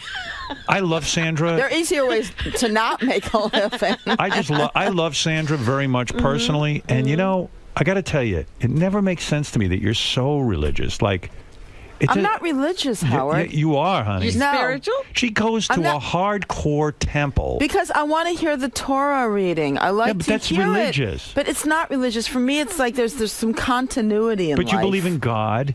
Yeah, I believe in God. Like, you're so cynical. I would think you were one of those people. I am so not cynical. You are the most cynical. It's intimidating, your cynicism. No, like it's everything. not Would you two get on the same page? You see the humor. Like when I sit with you and we're just hanging out, you see the humor in everything, and it's hard, and it's biting, and it's cynical, and like all of a sudden, I don't think the two are mutually exclusive. And then you open up your heart to God. But we're living in a physical world. How can you open your heart to God and still make fun of so many people and I don't think harsh? I'm making fun of people. I think I'm a social critic like you. Right. There's layers upon layers. I mean, we're here. What is this Michigas? I mean, look at the world. Yeah, what if is God this? is there. What is this? If God is there and listen, he gave us free reign. We've turned it into a bunch of shit. We have. You know, I was thinking about this the other day. I want to hear myself a little better. Thank you. Good. Now you can hear. Oh, God. He gave us free reign, and we've turned it into a bunch of shit. Yeah. You're right. And like, you know what? You know these guys. We could turn it around at any given moment. Sure. And you know, all these guys who predict the end of the world and stuff, as crazy as they are, it's just like we don't even know that, like, this thing that we're on, this Earth, that just won't blow up tomorrow. What do we know that. What the fuck do we know? We don't know that. The only thing we have in our control. What do we have in our control? Is humanity and love. We're making a terrible thing of that. Well, most people are, and a lot of people aren't. There's good people. There's people that live their lives, do their things, let other people do their things, and don't interfere. And can You're stand referring back. to the religious nuts who say you can't be gay, you can't fuck on Tuesday. Or just like people on the street. People looking at each other, giving attitude and like looking people up and down. And there's just this constant like exchange of negativity. But isn't show business such a fucking rough life in the sense that? Yeah, I mean, when you're on top of the world and everything's going great, it's great. Like you, constantly. But when you're like, listen. Yeah, it's depressing. You were in a movie that I think is one of the most brilliant movies, King of Comedy. Right. I think that. By the way, it's exactly 30 years ago today that I started shooting that movie. Really? Okay, so. Yeah. King, is that crazy? Cool. In show business. By the way, it was my birthday yesterday. Happy birthday. Thank you, I should have known that. I Had usually a fabulous birthday. What'd you do? Well, I rehearsed for my show because I'm doing a big show tomorrow night at Town Hall. Right. Did you get laid? No, there was no time for sex on my birthday. Wow. I mean, I was busy. I rehearsed, and then I went to Liza Minnelli's house because she's one of my special guest stars on my show tomorrow night. She's you were really at her house? I went to her place. What do you mean her place? Well, her apartment? Her apartment, but it's big. It's like a place that, she's been in for many years. Look at you. That Halston originally designed. Wow. So who else is there beside you? My friend Justin Bond, because we've written a musial together. Yeah, but I mean, at Liza's place, you expect to see... No, I'm talking about tomorrow night. Yeah, but who is at Liza's apartment? Liza's... Nobody. Her It was just you and Liza? Her vocal coach. No, I had my musical director. You were working. And David Brind, my director. Is she odd? Liza, no, she's wonderful. What? You never met Liza? I mean, Liza's never been on this show. No, never. Are you crazy? That would be so fucked darling. up. Yeah, you do a better one than I do. Howard. Howard, I'm just fine.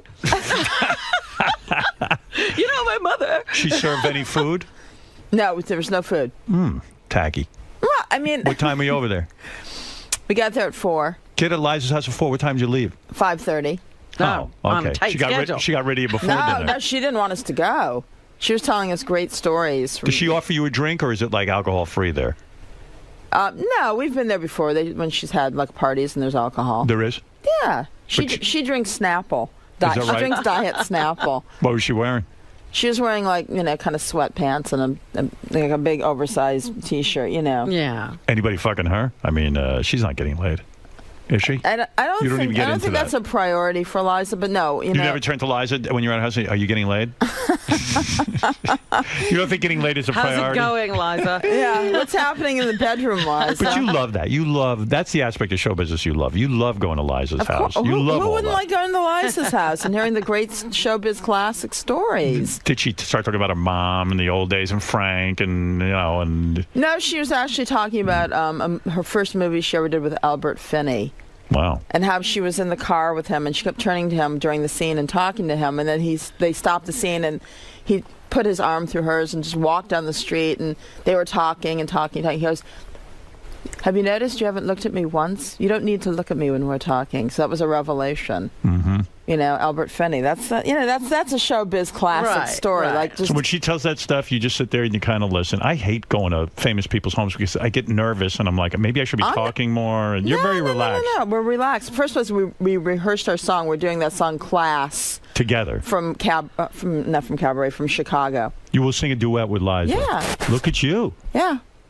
Wow. Ooh, I know, it was crazy. And she was giving me all these like places to breathe, stops.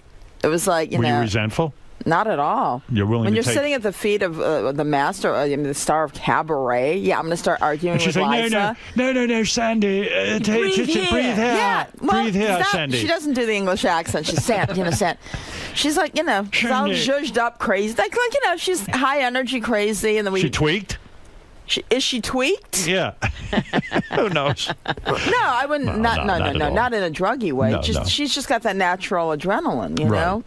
So that's pretty cool. But okay. What my point is that show business can be great when you're doing movies, then you're doing the Roseanne sitcom and everything, and then you're at Madonna's house partying with her, and then all of a sudden there are those days where like Madonna doesn't even want to be a friend anymore. You're not on a sitcom, and you're this brilliant movie actress, and nobody even fucking calls for a good movie. It sucks, right? It's like, well, what the hell am I supposed to do? What am I supposed to do? Keep doing what I do. I perform live. I write my books. I have, my ancillary things that we all do. Does getting old suck, or do you like it? I feel great. You do look good. You don't look your age. I work out. I've got a 13-year-old kid. I mean, what do I? Is your kid 13? She'll be 13 in July. Oh my goodness! Does she hate you yet? She's finishing 7th grade. Yeah, sometimes she does. Is it hard having you for a mother? I mean, are you just an annoying mother? No, I am not an annoying mother. I mean, I'm very laid back with her. I'm very self-aware. Do you meddle in her life constantly? No, I do not. You nudge the crap out of her? No, I don't nudge her. You every minute? Where are you going to pish today? I mean, you let her on her own? We just sort of started letting her on her own a little tiny bit. Right. But it's New York City, and she's my daughter. I'm not going to let her wander around this. Do you let her Facebook? No. You don't? Absolutely not. What the fuck? No. I mean, come on. No, she just now got her own email address. Got a phone? Do you come on to her? Do you? No phone. No phone? Do you? What if you need to get in touch with her and she's at a friend's house? Well, we still have somebody who, kind of hangs with her. I see. And picks her up and stuff. Do you have, so she has no Facebook. And do you monitor her email account? Will you be able to? Oh, please. Of course we'll monitor her. You're gonna, totally all over her. She doesn't. You're going to spy on her email? You don't understand. I have 3 girls. First of all, she's not a jappy kid. Yeah. She's a smart kid. Yeah. She's sensitive. She's not, of course she's into, like, some of the stuff that all kids are into. Of course. But she likes being with me and Sarah. You think so? I know so. I can tell you. Listen to me. When she found out that there was an after party for my show tomorrow night, she wants to go. She called me. I was doing a gig at Stephen Talkhouse Sunday night. Oh, very nice. I ran in and out. Yeah. She called me on the phone. She goes, "Why wasn't I informed of this party on Wednesday night? Why wasn't I told about this party?" I said, "Honey," it's going to be at 11:30 at night. Right. You have school the next day. Of course. We are leaving for L.A. for your cousin's bat mitzvah. Look at you. You will be in bed asleep. Then last night she was haranguing me. Can I please just come down to the party because it's going to be in my building? I don't know that somebody else's house. I said, no. No, this is not a party for you. You're not coming to this party. Well, that's good And mothering. then she got pissed off at me. I don't don't care if she's pissed off at me. Good for you. Her mother. Now you're turning me on. Okay? Because now you're a good parent. not a friend. No.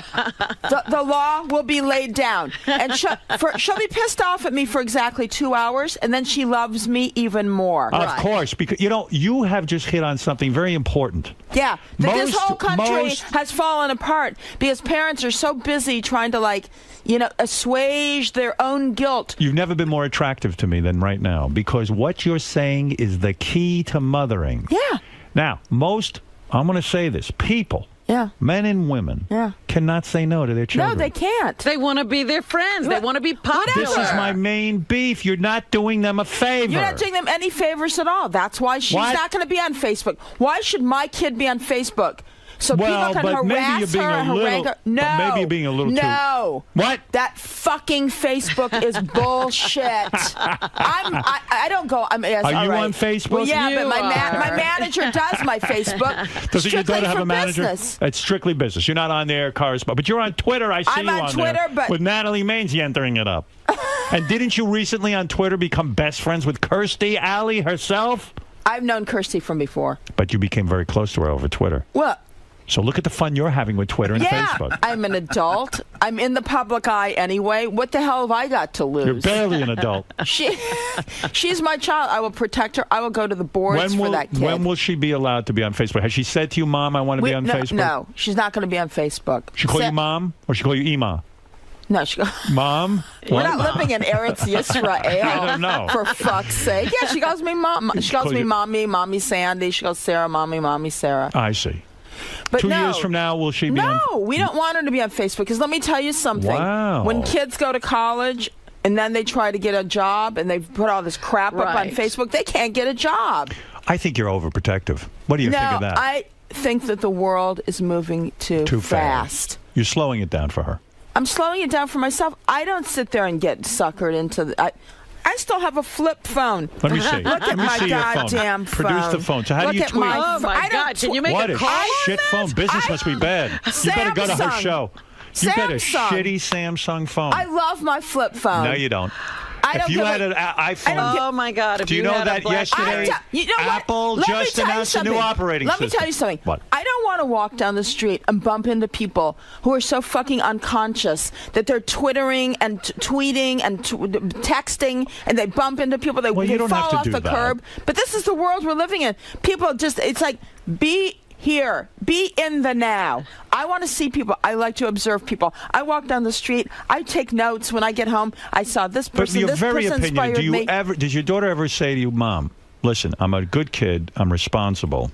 She says that all the time. I tell her make that. some decisions like being on Facebook? No, the Facebook thing isn't happening. It's she knows that's not happening. Are there things her friends are doing that you won't allow her to do? Oh, are you kidding me? This is the Third Reich over here.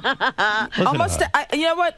It so happens that most of her kids, her friends, are more monitored than the average kids. By the way, you are in the middle of this Arnold Schwarzenegger controversy. How so? Everyone knows. Not a controversy. This is so insane. When I was like 19 or 20 and I first moved to L.A., I used to go down to the beach at Venice. Just sit on the beach. And you were quite the sight at 19. I was quite the sight. You were Like skinny. an Auschwitz survivor. You looked like you escaped from Auschwitz. I was on that show. People tried to feed you? Yeah. It wasn't your best look, and yet the truth is Arnold Schwarzenegger hit on you back then. So it shows you, no matter what condition you're in, even if you just escaped from Auschwitz, he will hit on you. What did he do? Sitting on the beach. He kicked sand in your face, didn't he? And you beat him up. I used to sit. I guess I was down in front of Gold's Beach in Venice. The Gold's. That's where all gem. the bodybuilders were. It was in the day. So he came up to me, this huge hulk of a human being. Good-looking guy, right? He was good-looking in those days. Sure. And he came in. How are you? What are you doing here? What's your name? What are you doing in town? What's Mark stuff? What's happening? I want you to play olive oil in my movie. Yeah, and you're a skinny little kid. And I'm like looking up at him. I'm like, yeah, I'm just hanging out. He's kind of like flirty and cute, and we just schmoozed, and he wandered off. Do you think he was hitting That on was you? it. That was it. Yeah. But of course, had I said to him, yeah, well, here's my number, call me, let's go out, I'm sure he would have. Cassandra, she ended up fucking Jay Leno one night. Yeah, she was out there. You were a young happening. girl. How old were you when that happened with Jay Leno? Probably Probably 20. 20 years old. She was out there. She was playing the game. Yeah. Jake took her to the apartment. Didn't he beat you or something with a whip or some kind? Spanked you. He spanked me. Yeah, I mean, baby, let me bang your box. Ooh, you could have been baby, Mrs. let me Jay bang Leno. your box. Never. Never? No. No, you don't like him. I don't not like him. I just think he's a schlub. Were you surprised by Arnold's cheating? Didn't you think they had the perfect marriage? Oh, come on. Perfect? Let me tell you something. Sandra, you know I've everything. always loved Maria Shriver. She's a sweetheart. She interviewed me years ago when she was, had her show. Seems like the ideal, strong, capable woman, right? Yeah, and I don't understand how she got suckered into this and stayed in it for so long. Do you think because he's Arnold Schwarzenegger, he's a famous I think it's a actor? religious thing. I think that the Catholic thing? The Kennedys have been ruled by Catholicism and their guilt and their fears. You think she knew that he was cheating? Oh, come on. Really? She's nobody's fool. Of course she knew. Really? You're going to tell me. But He's wait a minute, why did he's she get screwing upset? the housekeeper. You think And she knew that was going on in the house? I think that people put a lot of people put a blinders on Robin. You Well, know this. okay, And maybe it was just like easier this way. And then, of course, once he became the governor, she wasn't going to she wasn't going to walk out on the situation. Right. These long-suffering broads. I don't get it. You understand men. Why would he fuck this I think he has like this fantasy. It's a Germanic, Austro-Hungary vibe, conquering constantly. In a way, a friend of mine pointed out. He said to me, in a way, Arnold's always been a liar. He took steroids. The whole industry of bodybuilding is a cheat and a lie. It's based on a house of cards. It is. It's constantly collapsing. Mm-hmm. Listen, my first trainer, Luis De Freitas, used to do all the competing with with Arnold. He poured the tea on Arnold a long time ago about all of that. Do you know what? You are so worldly. Look at you at 18, 19, hanging out in Venice Beach there, Gold's Gym. But your daughter, you're going to It's a different time. It's a different time? It's a different time. And I had a different, inclination. I had a mindset. I knew what I was doing. She doesn't know what she's doing? What kid these days knows what they're doing? And she's my daughter. It's different. You will protect my her. parents were. They were thrilled. They didn't have to pay for college. I went to LA. I went to Charles Ross School of Beauty to learn manicuring. It was $350. I said my entire education cost $350. My father was thrilled. Were you listen? You used to be one of these Kabbalah people, right? Yeah, I went to Kabbalah. I got a lot out of it spiritually. And then it started to get crazy over there. So were you surprised to read that there was some sort of financial shenanigans going on? No, you were not. No. You knew this. I listen, I didn't know it for a fact, but anytime there's a situation where, you're tying spirituality in with if you give money, things are going to be better. Right. That's a I warning. want to give to a lot of organizations because I know it's going to help people. Right. And if I have the resources, we want to spread it around. That's spirituality. But when you're telling me, write a blank check for X amount and everything is going to change, that's bullshit. Was the silliest move in your career turning down Ghostbusters? You turned down the role as secretary in the Ghostbusters. And tell me where that girl is today. She is shadowing Gary right now for an internship. If I'd been offered the Sigourney Weaver role, but you know what? Hear a crazy story. Well. After I turned that down, who directed that movie? What's his name? Ivan Reitman hooked me up with Sigourney Weaver and Christopher Durang, the writer, and he wanted us to write a movie where me and Sigourney and Christopher are all involved in some sort of sexual hijinks. Right. So we tried to sit down and write this movie, and it was an exercise in futility. You sat down in the room with Sigourney Weaver. Yeah. Who thought Sigourney Weaver could write? Yeah, right. Like, why would I? I know. Listen, Ivan helped me on my movie immeasurably. I owe everything to him. But is that true? Oh, Ivan produced my movie. Oh. And he's a genius. But the thing is, this sounds like something crazy. It was so That crazy. It was you. It was insane. Sigourney Weaver and Christopher Durang, the playwright, who Sigourney and Christopher are very close. I see. They should have just given it to Christopher Durang, given him the idea, go off and write it, and let's shoot it. Right. Because you're not a screenwriter. And I neither, have. You have written. I've written movies and TV shows, but it's not, when you collaborate with people. Oh, it's awful. And was Sigourney, it's the worst. Did Sigourney sit there and go, I know, I'll kiss Sandra, then... Oh, she was titillated by the whole thing, you know what I Yeah. mean? And she came over to my hotel room, she was laying on my bed. And Really? Nothing happened? No, nothing. What? She's too tall. Oh, stop it. You would go down on her in 3 fucking seconds. Sigourney Weaver's not my type. That's a lie. Sweetie? Oh, please. I don't like tall people, except you. Really? I've always been attracted to shorter If people. Sigourney Weaver, back in that day, when she was as hot as could be, you would not have made love to her. No. No kidding. It's not my type. Angelina Jolie, your type? Huh. Okay. Now we're talking. Nishmir. That's right. But my girlfriend kind of has the Angelina Jolie She vibe. does. Believe me, I know. You know? I know. Not that she doesn't have the crazy vibe, though. So Jay Leno, yes. you like Angelina without the crazy. I'll take a side order of Angelina. Jay minus Leno. the crazy. Jay Leno, yes. Arnold Schwarzenegger, no. Sigourney Weaver, no. Go figure out what you're into. We're narrowing it down. You'll never figure it out. I mean, I don't need to figure it out anymore because I am dedicated to my lady. You went down to shoot the reality show with Roseanne Barr. Yeah, she flew me to Hawaii. What is the Big that? Island. What is this? Has that aired yet? No, it starts, I think, late July on Lifetime. All right. From what I understand, Roseanne now is living in Hawaii. She owns a farm where she farms nuts. A macadamia nut farm. Right. And she goes out. She is so fucking crazy, man. Yes. She's crazy. She is so funny and crazy and brilliant. So when she asked you to be on the reality show, do you feel pressure to go out there and be weird? No, it was not weird. First place. Yeah, but nobody wants a normal reality show. Well, Are they putting you in situations? Yeah, but it's not. It's their first place that she had Phyllis Diller on with us as well. Phyllis Diller is still alive? Phyllis Diller is so sharp. Really?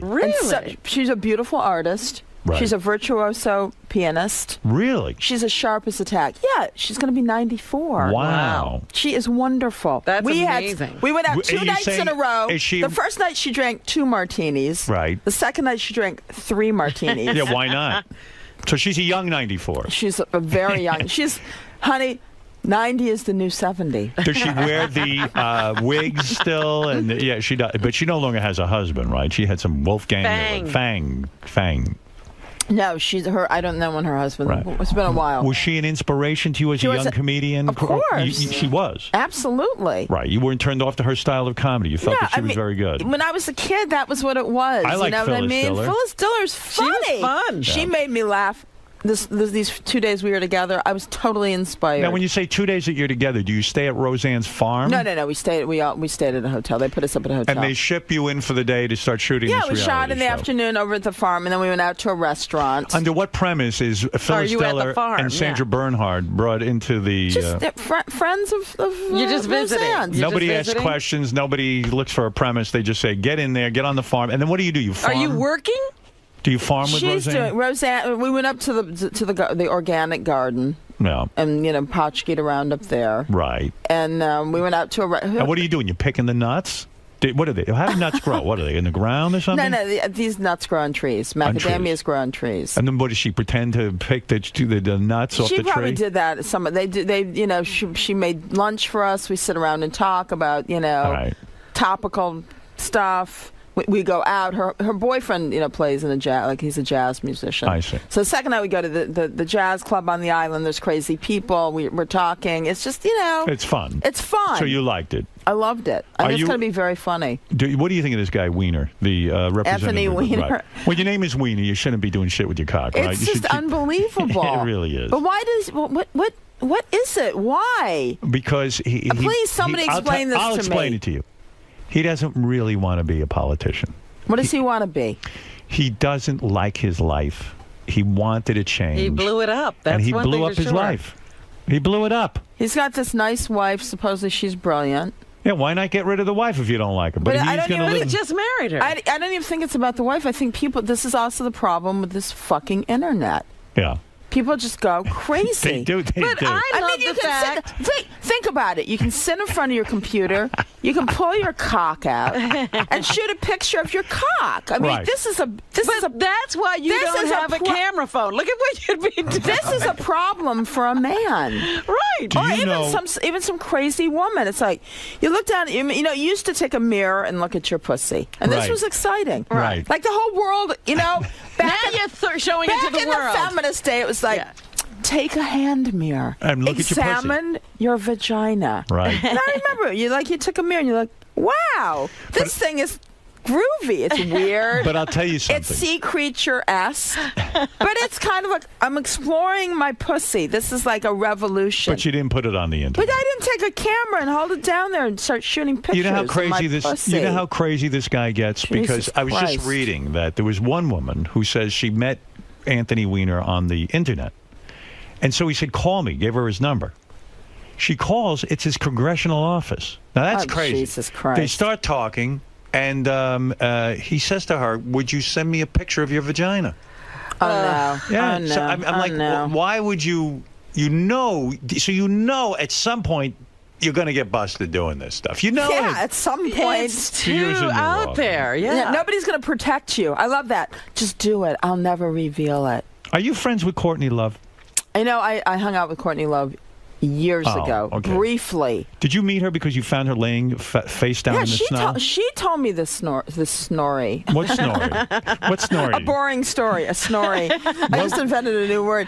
What was the snorri? The snorry was Yeah. that she I love this word. That she, I know. That she had kind of collapsed on the Lower East Side, and I literally stepped over, and she looked at me. She says, "You're Sandra Bernhard, man. I loved you in King of Comedy," and then she collapsed back down again. So when we met, she told me the snorri and reminded me. I said, "Oh yeah, I think I remember stepping over you in a snowbank on the Lower East Side." It's amazing with you. You've had so many experiences and hung out in so many weird scenes that isn't something that stands out in your mind even. You had to be reminded about it. I know. I just Isn't sort that of crazy? I just keep going from one crazy experience, one crazy snorri to the next. You know, I was thinking of you. I was watching Letterman the other night, and he had on Lady Gaga. And I was thinking Lady Gaga's sort of like Madonna now. You know what I mean? Right. And maybe years ago you would have been friends with her or something, but I think she'd be too weird for you. You know what I mean? Gaga moves too goddamn fast for me. Right. Gaga makes Madonna look practically laconic. Yeah, right.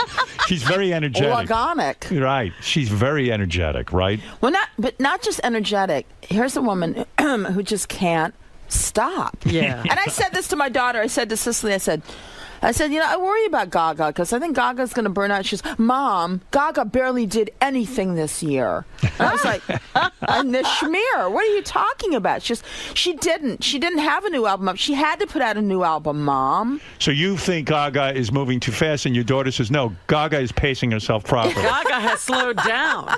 Would your daughter be allowed to go to the Gaga concert?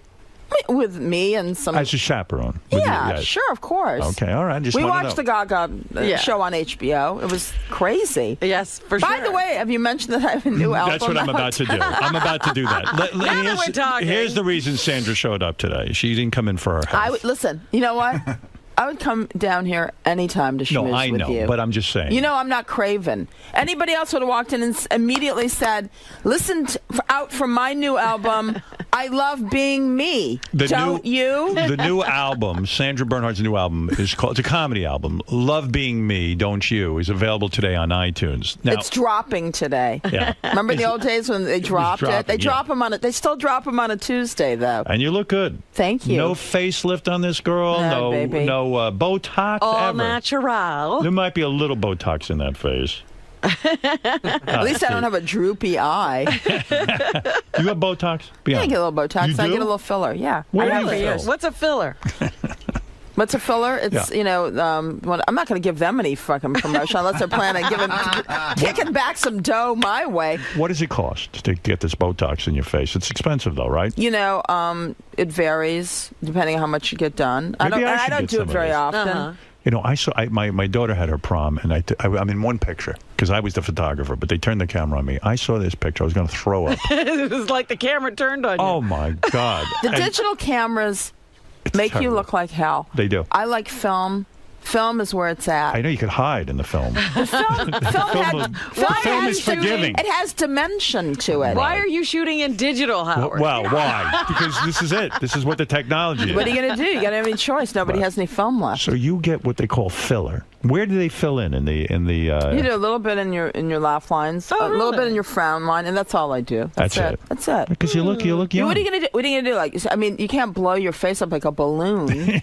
You start looking like some people do. You start looking like some sort of a sea creature. I still want to look like me. Everyone always told you, "Oh, get a nose job, is that," and you resisted all that, and you look fantastic. Yes. By the way, before I forget, I did a little show called "Are We There Yet?" It's on TBS. It's a black family comedy show. You're in a black show? Who played my mother? Who? Joan Rivers. No kidding. Yeah, I play a cop, and she's in jail. You're on a black show where Joan Rivers is your mother. How did the two of you white people get in this show? Why are you on a black show? Because the children love me. You know that. They always have. And the black people, how do you interact with black people on this show? I mean, why I don't understand. Because I play a desk sergeant, and the lead woman gets arrested. I see. For talking back to a cop. And my mother, played by Joan Rivers, has stabbed my father, her husband. I see. And you know something? I realized I had never really met Joan before. Right. And had never really worked with her. Was she kind to you? Was she a fan of yours? She was so nice. Yeah. So sweet. Right. And it's her birthday tomorrow. I would think the two of you would get along very well. We hit it off. And I know you know Joan and love Joan. I do. So we had a good time. I just thought. I like that you're working on black shows now. Good for you. I think you should just take that as your niche. Right. But you know, I'm the white person who does black shows. I was discovered by Paul Mooney. You know that. And the black people were nice to you? They accepted you? Oh, honey, they love me. Black people like you? Black people love me. Would it be great if they brought back the Jeffersons and Sandra was in it? Yeah. That's right. She could be Wheezy. I was going to sneezy, squeezy. Louise. Was one of my great snories. All right, look. Again, Sandra, this is a big day for her. Her album, as she says, dropped. Dropping. It's dropping right now as we speak. And, as long as my tits aren't dropping. Right. Yeah, the right thing is dropping the album.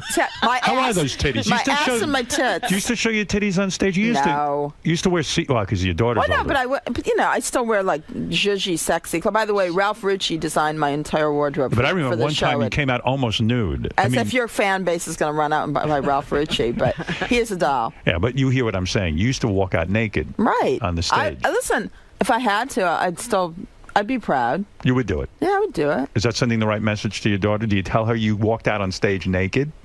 Do you tell her that? I walked through the apartment naked. Who cares? I like that. You won't let her get Facebook, but you're running around naked. All right, listen to me. I know how to control it. Sandra's new comedy album, I Love Being Me, Don't You, is available today on iTunes. Congratulations. Thank you, baby.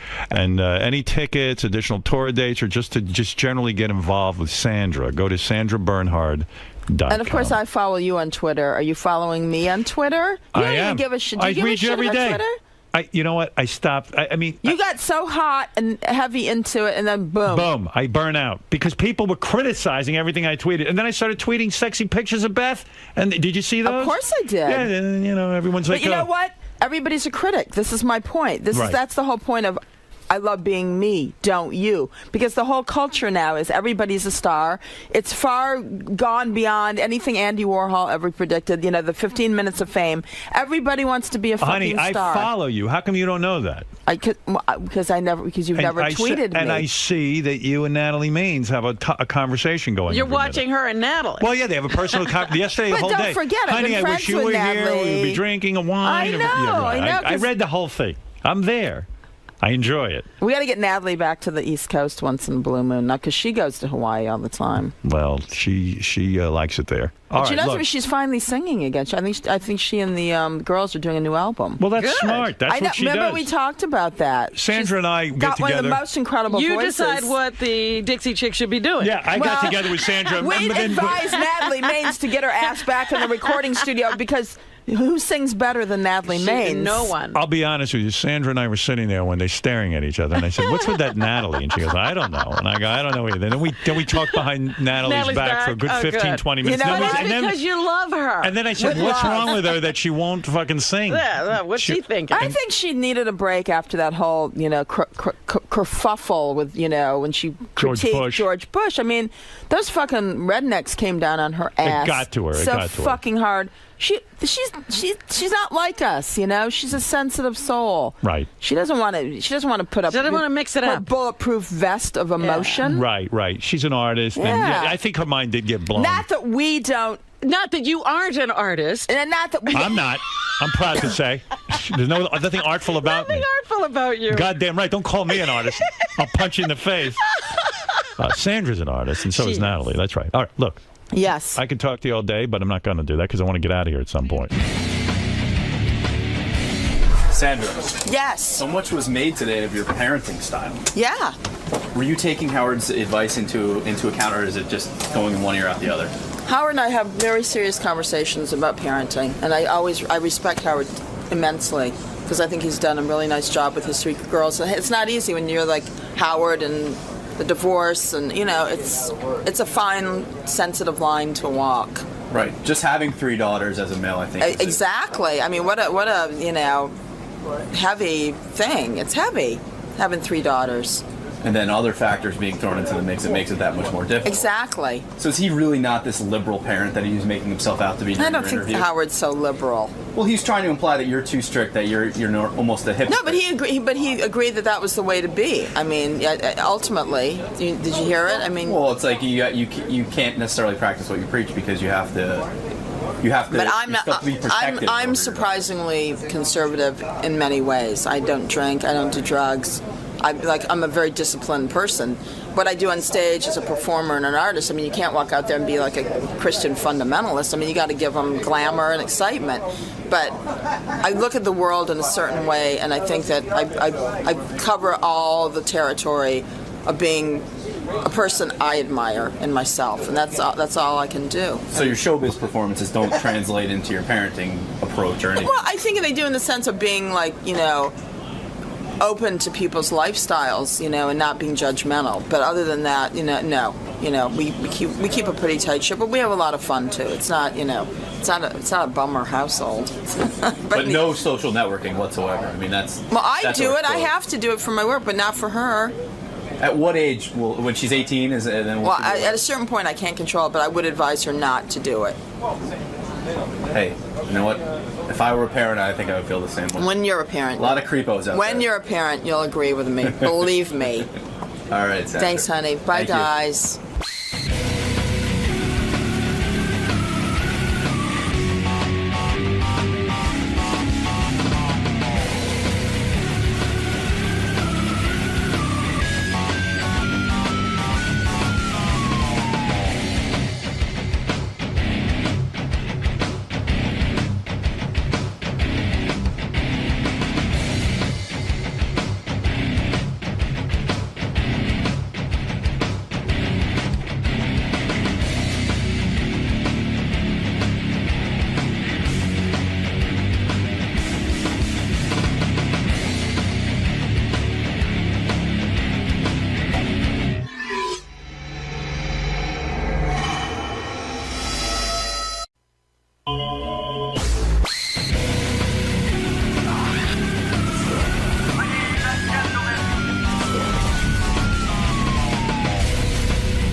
What do you got for us, Steve? Anthony Weiner can learn from Howard Stern. If only the congressman had paid attention to Howard, writes Rob Eshman at JewishJournal.com. Really? Howard rule number 1, Eshman says, be honest. When you can't express your urges, Eshman writes, they can overtake you. To various degrees, Eshman concludes, each one of us is, as the theme song here goes, a tortured man. Mm-hmm. Meantime, another prominent online voice taking note of an aim at Ronnie the limo driver. Hey, by the way, speaking of Anthony Weiner, you bring up a good point. I mean, the front page of the newspaper today when you wake up, I mean, this is better than any reality show. So Huma... Huma's home. Mrs. Weiner is home. Yeah, Huma's home. And they got a pic. I felt bad for her in the sense that, like, what did she do wrong that she's now being hounded by the paparazzi? Right. But anyway, she pulls up in the car to her house, to where her and Anthony Weiner live. And she's coming home from her job with Hillary Clinton. So yesterday, that means at some point in the night, she walked in and Anthony Weiner's sitting there. What the fuck? I'm thinking, I was obsessed with this morning. I'm thinking, okay, I'm Anthony. What is the greeting? I think it's like I'm not like, oh, hi, honey. What's like, I can't do that. Here's dinner. Like, okay, come on, let's get on with our lives. I made you a nice dinner. I mean, I guess you kind of just sit in your room and then you kind of meander out. And you walk out to greet her, and you don't go and kiss her or hug her. I mean, he's got to know that. So, although maybe he's so arrogant, he does. Now, he's got to be humbled by this. So what's the move? Does he kind of oh, honey, I'm so sorry. I think he'd come right out and start doing apologies. On your knees, you crawl out. I so apologize. I'm so sorry. I'm getting help. I mean, what do you say? There has to be a camera on this. We need to know. Oh, I wish I was a ghost. And you never get that answer. How did you break the news? How did you first say hello when she came home? It would be great if he was like in that pose of his where he's naked and he has his hand over his cock and he's just like, honey, look, it's all yours. I'm doing it for you now. I'm fully shaven, even my armpits. There's no ball hair. Let's go. What do they say to each other? I mean, I know they probably talked on the phone, but not much. Oh, I wish. What is he even like? What does he say? I don't even know how she comes home. Oh my God. Well, listen, she's got to go home sometime, even to get her stuff. Yeah, but should he be there? I don't know. And there's reporters all over the house, and they're taking their picture. And you're being watched, everything you do. And look at the front page of the paper. He's got to be freaking out. Hoomer returns as Rat Weiner, eyes quitting. Yeah. You're married to a rat. Meanwhile. Where's my rat? Meanwhile, I mean, I don't even think... I mean, there are politicians who have done way worse and haven't been called rats. Yeah, but that's what he's being called in the press. Yeah. And she, married him thinking he was an up-and-comer and she was going to be the first lady of New York and blah, blah, blah, blah. This was a knight with shiny armor. She's going to be the first lady of New York City. It's going to be great. They'll go out with the Clintons, blah, blah, blah. And now all of a sudden he's rat. Gracie Mansion, city, balls and festivities. I could have married a lot of guys.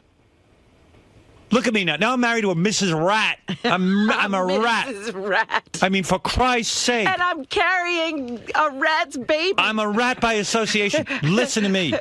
You better fix this. I will. There's no fixing it. How do you fix it? I don't want this. Wait, how am I going to go with Hillary and Bill to dinner? Yeah, he's disgusting. Look at him. I mean, who texts? Get a blowjob. You better build a time machine, sir. And go back in time and undo this. And is he like going like, listen, baby, I would never cheat on you. This wasn't cheating. I got caught up in something. I know it's silly, but or does he just, what does he do? You know what? Maybe sit on the bed with a gun in your mouth. Oh. Then she's got to. Right? Maybe she says, shoot. Shoot. She's probably like, is that a real gun? I don't believe it. Listen, Huma, I don't want you going back to that disgusting rat man. You come stay with me and Hillary at our house. That's it. What he did to you is terrible. Terrible. I mean, you're hot. You understand what happened with me and Hillary, right? We got old, that's all. She kept herself in shape like you. We were married more than a year. Huma, you're in shape. Who knows what's going on?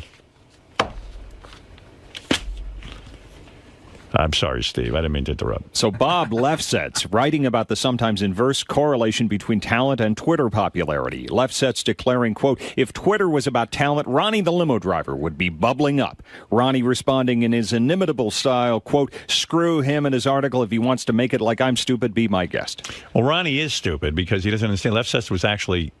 It sounded like a compliment. It was complimenting him. I read the article. He was talking about Lady Gaga. And what he was saying is that it's the music stupid. He's saying that Lady Gaga's running around with the costumes and the carrying on and the attitude and the Twitter followers. He goes, it doesn't matter if you have 10 million Twitter followers. The album tanked. And he's saying if Twitter followers meant something, then Ronnie the limo driver would be the biggest star in the world. He's got 100,000 followers. He's not putting you down. What's the matter with you? Well, that's not the way you put it to me yesterday, I read it Steve. to you. I read it to you. You made it sound like I was stupid. I just read it. Oh, stop it A now. quote. He was actually complimenting you. Well, thank you. All right. I mean, he wasn't being All negative. right, whatever. 104,000. All right. Nice. There you go. You're like Lady. Well, his point is that with all of her followers, She didn't sell a lot of albums? he's saying that the fans went to Adele. Why did they go? Was Adele's album big and Gaga's bombed? Because Adele's got a good album. That's the music business. I never met this left sets, but suddenly I'm quoting him every minute. I might have to have him on. How's your TV show stuff going? What's going on, man? When are we going to really see something? What's going on? Don's working on stuff. So you're in a negotiation? So you're now not in the conversation. Don's taking care of everything? Yes, ma'am. Is Don taking care of it or Don Buchwald and Associates? Don Buchwald and Associates. Right. They're taking care of it. Yeah, I think Don laced into Ronnie. Really? Yeah. I think he basically said to Ronnie, listen, don't go telling people Don Buchwald's working. It's Don Buchwald and I didn't say he's the one. That's what I'm thinking. Don Buchwald and Associates, Yeah. okay? Don't say Don Buchwald's working on it. Well, it's the He name of doesn't the wanna- company. He's ashamed to be Oh, representing you. Don't you get it? Yeah. Right. The Don Buchwald and Associates are working on. Right. He's helping you out. Right. By putting one of his agents on it. Exactly. Right. And you're represented by Associates. That's what I said. No, you said Don's working on it. He Don is, doesn't want to be associated. He with is, you. but he isn't. Right. No, but the one. Maybe just say you're being represented by Associates By one of Don Buchwald. All right. All right. The one guy. The Well, one guy. you know what he said to you. No, Ronnie said to me, Don told me, make sure you say Don Buchwald and Associates because you're not being represented by Don Buchwald. I go, yeah, because you don't want you running around saying, it's Just say embarrassing. you're represented by Associates. Oh, he didn't say it was embarrassing. That's what I'm telling you he means. No, he You didn't. know I have to He didn't explain mean everything. it like What do you that. think he means? Now, you understand Don, but you don't understand. No, but I know he's the left one side. guy. The one guy he's talking to directly because he knows him. Yeah. All right. The one, the guy from Fox. Okay. All right. Take it easy. All right. I'm just telling you, I know Don speak. I've known the man many years. I know. Yeah. I know. We talked about you too. Right. Believe me. Believe me. Use your fucking head. I am. In other words, Don's in the closet. Everything's on this going deal. good, man. Yeah. All right. So where are we at with this thing? When am I going to see a show? Dude, when do you start taping? What are we doing? We're supposed to tape a pilot. I'm waiting to find out a date. Right. Dude. And the other thing, they're in getting ready to do production. So, dude, the wheels thing. So, waiting to hear. Oh. Dude. I'm just waiting to hear. And he's ready to tape. Whatever, dude. Meanwhile, I got all my other stuff going on now. Yeah, what do you got? What's other I'm stuff? at Rick's tonight in Indy. The whole weekend we're opening up a club in India. Indy. Indianapolis, Indiana. Rick's India. No. Well, they haven't had a club in India before, I don't think. I don't know about that. Do you have a Zizzle reel? I'll be out. Yeah, I'll be out there this weekend, and then next week I'll be in Chambersburg, Pennsylvania. Right. With Julie and the block party. Oh, the block party. Yeah, you want to Ronnie's come? Block You party like block parties? happening again. Yeah, next Friday. Great. So. All right. And then I just found out something else that might happen. Go ahead. I'll be working with Scott the engineer again. Yeah? Yeah, but I don't know if he wants me to talk about it yet. Scott, you want me to talk about that yet? What's going on? You know who you remind me of? Regis. You know why?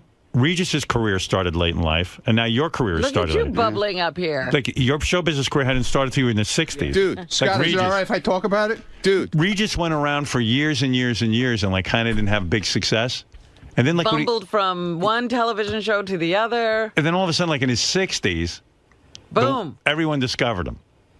Poor Ronnie. His whole Same life. deal. He's been waiting. Now, all of a sudden, he's everyone's sweetheart. Well, it's all thanks He's to our you, man. Clara Peller. Yeah, I got to, Well, have to give props I to had the nothing boss. to do with it. I didn't say that. No, I said I had nothing to do with it. I'm saying it's a your lot talent. of Twitter stuff. A lot of stuff came through Twitter. I got to say. Where's the beef? As long as Twitter lasts, it's okay with me. A year or two, it's fine with me. All right. Go ahead. So what is this So with Scott anyway, the now engineer? Scott has got a gig going on in Atlantic City at Harrah's. Right. Right. They have a club there at night. The pool it becomes a club at night. Yes. And he's DJing with DJ Hollywood. And What do you need all to of do? a sudden, he comes to me this morning and he goes, "They want you to come and judge a contest." Wow. Out at Harrah's. They'll send a limo to pick you up and give you a room for the night and everything. Okay, I'm there. Pay you some money. I heard a funnier story that Scott the engineer you know, Scott's like a lummox. You know, he's a lump on a log. And I love him, but you know him. And you heard what he does at these. So the last appearance he had with Ronnie, Ronnie comes out and MCs. Yes. And Scott's the DJ. So I don't know. Either Scott went to Shuley or something, goes, I don't know if I want to be a DJ at these things anymore. So, oh, really? So Shuley, I believe, goes, Scott, what do you want to do? What do you exactly? What do you want to do? He goes, maybe I'll co-host with Ronnie. We'll go up there together. How funny is that? You're going to be a partner. Yeah, the two. I mean, how stupid is that, though? First of all, of course it's two stupid. guys standing there on a stage about 5 by 5. Well, the ad-libs you had in that last thing worked so well. Yeah. First of all, you're horrible. Listen, they bitched and moaned that it wasn't good the last time, so I said, I sat down with these guys and said, let's figure out something better that I could do. How's that going to be better? You're horrible on stage. Then Shuley said you could co-host with Ronnie. I didn't say it. Shuley said it. Shuley's full of shit. He did say it. Oh, I didn't hear that. I never said that. Well, I would love that. Shuley just tries to stir up shit. I love you guys. So I love what goes on. I want to do a good show for these people. They're coming to pay Scott, money. don't you think? I saw the show. I saw the video. Yeah. When you're there with your equipment and you're the DJ, at least it gives you a purpose on stage. I think it's like when if Ringo stepped out from the drums. What would he be doing? What would he be doing? No, I understand that. So at least it gives you a purpose on stage, and you can chime in with Ron. Yeah, you're like the band leader on the Tonight Show. I get it. But they were like, you're sitting there like a lump. I never said anything about these what guys you did. after we did the show. But you are a lump. I said about after the show. I didn't say during the show. I was bitching about you after the show, what you did after. By you look like you were miserable talking to the people and you wanted to leave. I didn't say anything about what you did during the show. They didn't let me eat, Ronnie. My blood sugar that was another thing. I don't like to greet the public while I'm dining. He was all upset. I can't say a word. Because we did a meet and greet. Whatever I do, I can't win. And I'm sitting, and people are coming up and they want pictures signed and whatever. And I did. And I'm eating half a sandwich as I'm doing it, but I did. You know what's amazing? Because that's what you're paying for. You know what's amazing? Here's a guy, not only wants extra money and everything, but really sits in a recording booth for 90% of his time, or he goes home and stares at the wall and occasionally gets to go once a week bowling. So finally, he shows up somewhere. Someone, imagine this, wants to take a picture with him or sign an autograph. And I did. And all of a sudden he gets anything. I'll need to dine first. I mean, really, what did you think? He'd go, you know what, I'll put the food down. How nice is that somebody wants to come meet me? Robin, where's the menu? My hunger, I'm as hungry as a bear. Yeah, so now I'm doing. Where's the menu? I'm doing Harrah's with him. What are we doing at Harrah's, by the way? Scott, they better feed you before you meet the public at Harrah's. Yeah, we're taking care of. Scott, I already set the menu. It's a miracle that someone would even want an Harrah's autograph is great. from you. What am I doing then? We're going to be doing. I'm going to be hosting and DJing with DJ Hollywood. He's hosting, and then we're going to have some kind of contest. And what are you going to do? I'll sit there like a lump. Me and you and DJ. I'll switch places. Yeah, he's going to sit there like. So you're going to be the host. Yes, I'm the host. Oh. We're rotating. So he's such a good host. A host. Well, did everybody wake up? You know, when you think of host, I mean, don't you think of Scott? Yes. So. During the night, why did you start wearing like wild hair pieces to these appearances like Lady Bobo. No, like Lady Gaga. Yeah. Like become the Lady get Gaga. An exciting outfit, the blue hair. Why don't you like Liberace? Like why don't you start getting like wild sequin jacket? You know, Liberace was a guy. Guy was a genius because had no personality. He had no personality. He was a vomit, and he played the piano, which nobody likes. But he'd show up in costumes with jewelry and limos and his candelabra, man. Yeah, flowing robes. Do something wear something. You can't be Lady Gaga. Be Lady Blah Blah. You should have a candelabra on your DJ desk. You know, yeah. Put a big candelabra. Okay. You want to hear a great story? Yeah. No. I love Scott. I know it's not going to be great for me. I love Scott to death, man. I love this guy. So. We're doing Chambersburg, Pennsylvania next Friday night, the comedy thing, okay? Comedy. Orchards, by the way. I'm not doing comedy. Anyway, so it's a far ride. So to come back the same night is crazy. Right. So we're going to come back in the morning, so they're going to give us a hotel room to stay at. It's funny already. So he goes, where are we staying? So I go, I don't know, we're staying in some shit motel called the Desert Inn. Right. Gets on the computer yesterday. I want to know where it is so I can get there. Gets on the computer yesterday. There's no Desert Inn. He's searching everywhere for this fucking place. Now, Chambersburg, I mean, how big could it be? It's on the computer. You should be working, but go ahead. But there's 14 hotels in Chambersburg, believe it or not. Right. But there's no Desert Inn. Right. Because Desert Inn doesn't fucking exist. I made it up in my head. Right. You know? And he's searching, and he's going to Shuley. He goes, Shuley, where is this fucking You're such place? an asshole. You know that? You know, I just give him a nice gig and extra money, and he's got to fucking rip me an a-hole. Stop it. We're not doing anything at Harrah's. You're done. Why are you on the computer looking for Desert Inn when you're here? Come on. That's my problem. What do you mean, come on? I'm serious. He's got other gigs there. Yeah, I'm busy. You got to get you working, I man. am working. It was during the breakfast hour. Oh, I'm yeah. working. His breakfast hour. I'm working. All right. Plenty working. Let me look for Desert Inn here. I see nothing of that nature. He goes, I don't see it here. I go, dude, it's a shit motel. You think they're going to have a website? Yeah, but the problem is you're giving him phony hotels, and he's got to work. I know. It was for like 5 minutes, that's all. I am working. Someone told me you made your intern look up Desert Inn, too. I didn't make her, no. She was trying to help because you were freaking out? Oh, I didn't make her do it. She brought... If you didn't make her, then why did she do it? She has a computer. She just heard the conversation that I said I can't find one, and she decided to search for it. I didn't make her do it. And then she brought up a picture of the town also. It was fucking great. And he's looking for the Desert Inn. I only see bed and breakfast, Holiday Inn Express. There's 14 hotels in that little town, man. Where will I be staying? Recommended to be clean and the staff to be polite. Please instruct the staff. I'll be arriving. And I want the breakfast to have a conglomerate of freshness. Hey, did you hear that Ganji's not allowed to go with us to Rick's this weekend? Why? Because they put a kibosh on him going. Who did? On Demand? I guess so. So who's going with you? Richie Wilson and Chris Costa. Who put the kibosh? I don't Goodstein? know. I don't know. Oh, God, Ganji lives for that. Yeah, he was all upset. But he goes to me yesterday, he goes, well, if I really wanted to go, I could make it happen, but I'm not going to push the issue. So who told him no? I don't know. I have no idea. Boy, that's mysterious. Doug, what's going on with that? Doug's not in, and nobody seems to know why Ganji can't go. Huh? Who forbids that? I mean, I'm thrilled. I mean, I don't think Ganji should go. So, Greg here is telling me that it was self-imposed by Ganji. Really? Why? Because you gave him such a hard time. You're probably ashamed to go. Yeah, you know what? You know why Ganji pisses me off? Because he's creepy. Like everything that has to do with a chick, he's in on.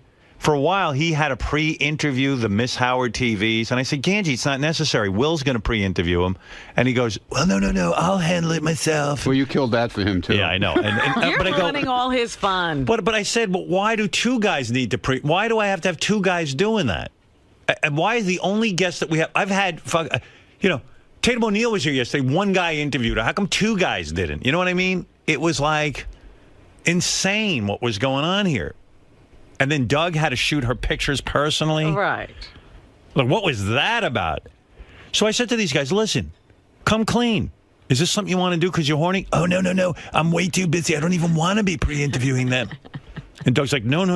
I just thought I'd help out with some very attractive pictures. I go, but Jason takes the pictures. I already got someone doing that. I don't need double coverage on this stuff. Don't you? I thought you guys are so busy. We have such little budget. If you're too busy to do everything else, then how can you be busy with this? Yeah. Why is this taking up so much time and so many other people who work there? It's like when I say to Scott, how can you not be doing this? You're looking up the Desert Inn. I mean, really. I multitask. Okay, that's all right. I multitask. There is work going on.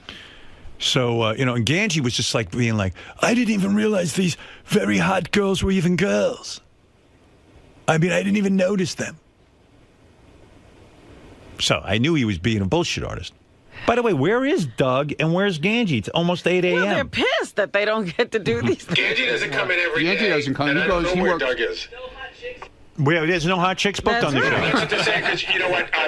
Will was pointing out to me that Ganji, he's in for some stuff. Like yesterday, he was the guy holding the mic when the Playboy Playmate of the Year was doing the armpit sniffing. Yeah, like how did Ganji show up here for that? Now that you say that, when we had the Playboy Playmate of the Year, all of a sudden he's here.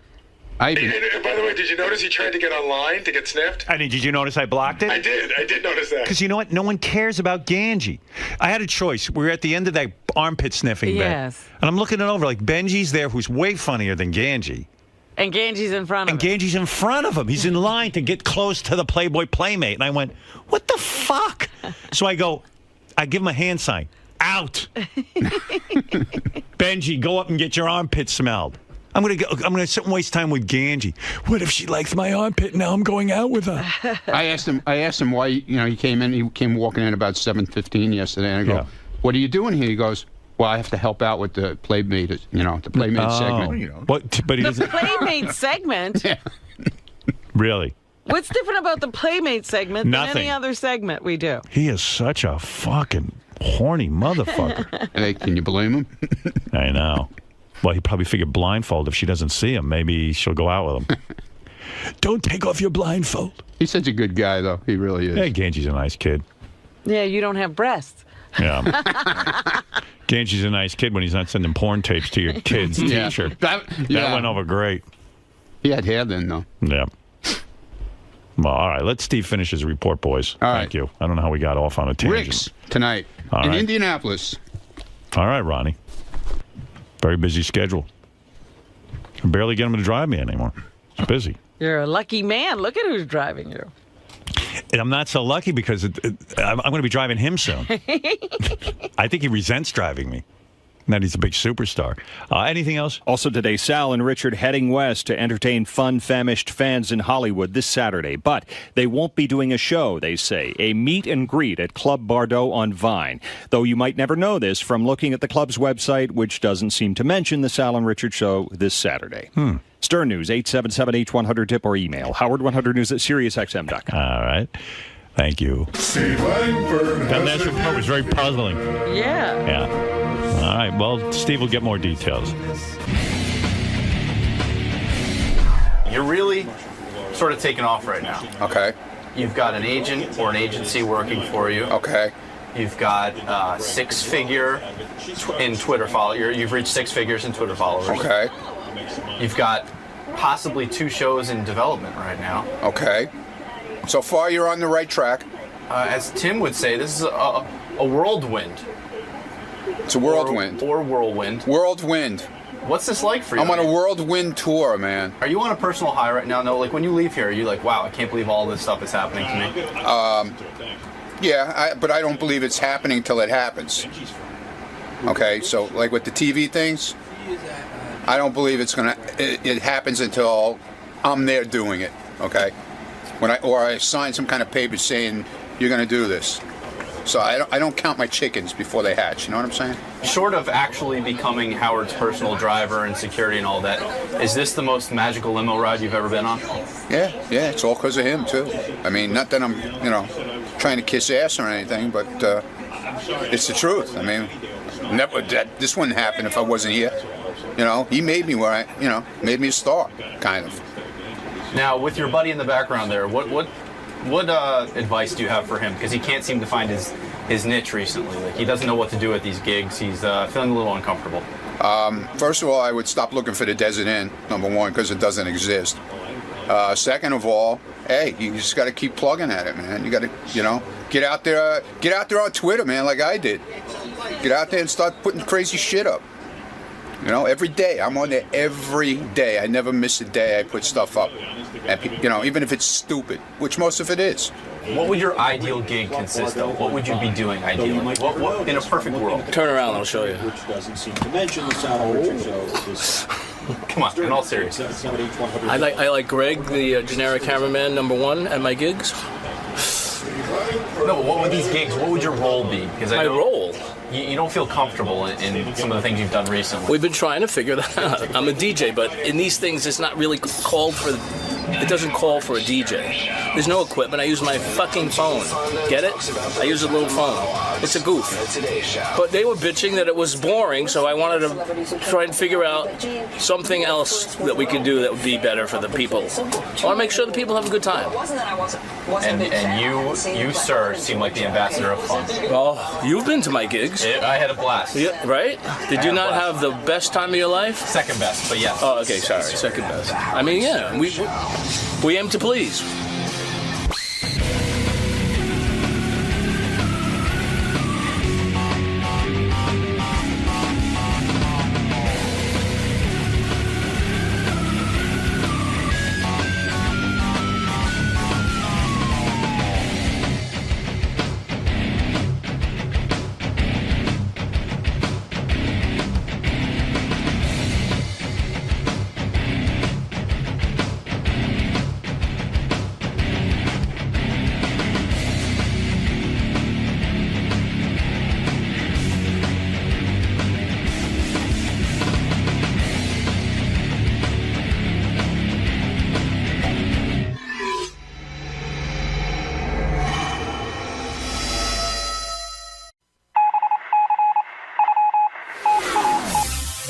This is the best of the wrap-up show. A recap and behind-the-scenes look with John Hyde and Gary Dell'Abate.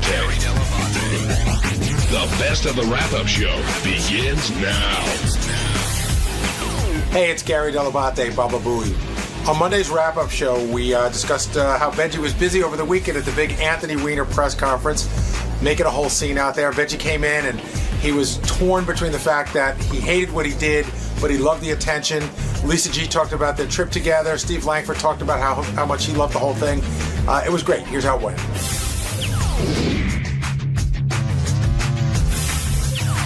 We're talking about the Anthony Weiner press conference for his resignation, what Benji did, and Howard's reaction to it. Do you think Howard liked what you did? I think. Listen, I don't like a lot of what I did, and I think Howard probably enjoys the whole, all the hoopla about it and everything, and I think if you look at it like the video, it's funny. It's like there's funny theatrics to it, but I don't know how much it bothers him, but to me, it's like I don't like the fact what I did. Like I interrupted his speech. Like the first, people are just as mad about the first press conference, but I'm fine. I did it at the proper time, and like when he was taking questions, I was told he wasn't going to take questions at this, and when people started shouting, I was like, this is my opportunity, otherwise I'm not going to get one. See, I think you're being too hard on yourself. I think Howard's biggest issue is, I think, first of all, he's giving you a lot of latitude as a comedian, saying, hey, you got to try stuff to make stuff happen. And I think his biggest complaint was that you couldn't be heard well enough rather than that you did it at all. Well, you can, I mean, on our video you can hear it. Right, but you couldn't if you were watching. It just sounded like a guy screaming, but it's not your fault. You took a shot at it. Right, but like that's well, I guess we have different problems with it then. Like I just, whether it's funny or not, I think it was wrong for me to do in that manner. And the other person, and it came across as like, which first of all, it came across as like that.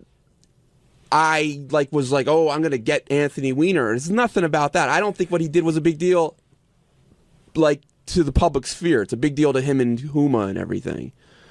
I know it comes across. It almost comes across like Benji's one of those like right wing nuts who's looking to take him down. Which is like funny you're in trouble when Ann Coulter's your biggest supporter. Well, I think a lot of people, she liked it. I'm assuming for the wrong I just think it was funny. It's ridiculous that we're like making such a big thing about this. But you seem to all throughout today. I wouldn't say you're apologizing, but you keep saying you did it wrong, but you wouldn't have had the opportunity unless the other guy. And a better thing would be to just have not done anything at all. See, I'm looking at I do love it. I'm not going to deny. I love every fucking tweet, every fucking newspaper article I was in when they got things right. Your photographs on homepages of major websites. Looked mean and stuff like that. You held your own press conference. Right. That all stuff was fun, and I love that, but it's not what I did that caused that. I feel I have a real problem with, and I'm embarrassed about, and I have to figure out, like, I can't do shit like that I'm going to regret. See, here's what I enjoyed more about it. I thought Anthony Weiner came down, read a statement, had his eyes down. People started yelling, never took his eyes off the page. I felt like he was going to come out, read that statement, and leave no matter what. And whatever anybody said wasn't going to make a difference. I enjoyed the aspect of how upsetting it is to the press and how there's this unwritten law that the press thinks everybody has to abide by, that they think is an actual law.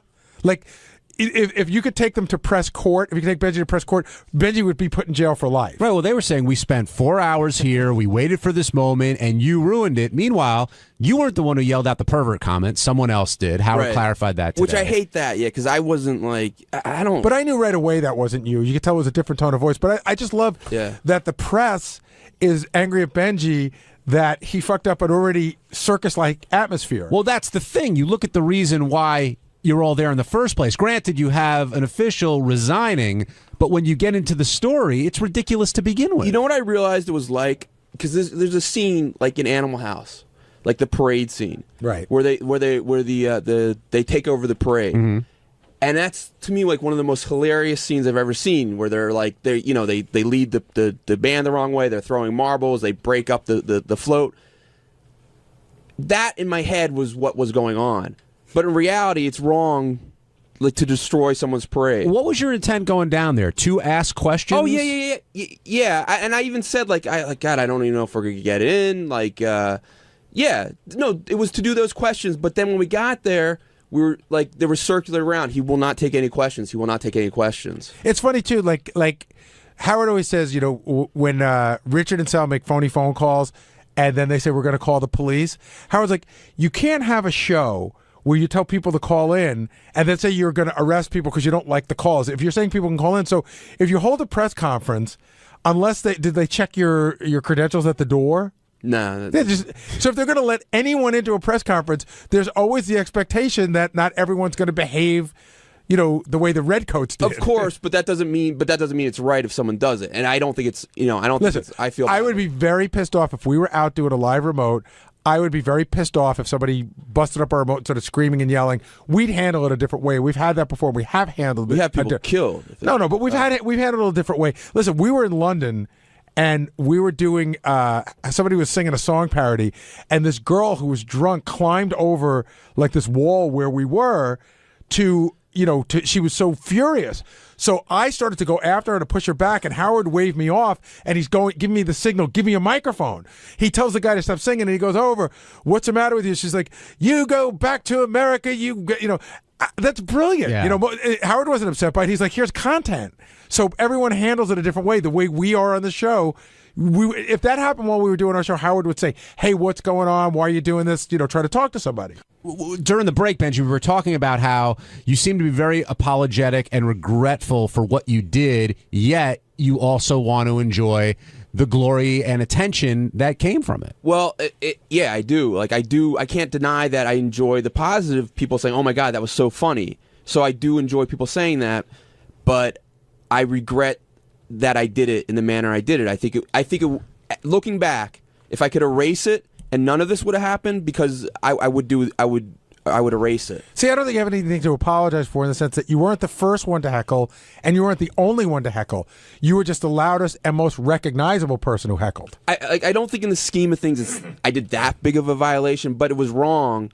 And I'm so anti-heckling. I mean, maybe if it was like a Hitler or something like that, and that's the only way you can fight back. But in a situation like this, where it came across that I'm being a bully to Wiener, that's not what I intended. It was supposed to be. We were all supposed to have fun and laugh, and I thought he was going to laugh too. So. Why did you think he was going to laugh? I don't know. I'm teasing about that. Lisa, is there an unwritten rule amongst the press about what Benji did, or what? And anybody comes, like, are you supposed to follow certain protocol? Yeah, I definitely felt like it was old school media against new school media. How do you mean? Because the people who were there with the iPhones and the laptops, they weren't complaining. They were jumping right in on the action. They just turned everything around. You have these old-time news people with their big cameras on, locked into these stilts, these sticks. Tripods. Yeah, so they can't move, and they're all locked into this one soundboard. So everything they need from that news conference, they felt Benji got in the way of. And I was laughing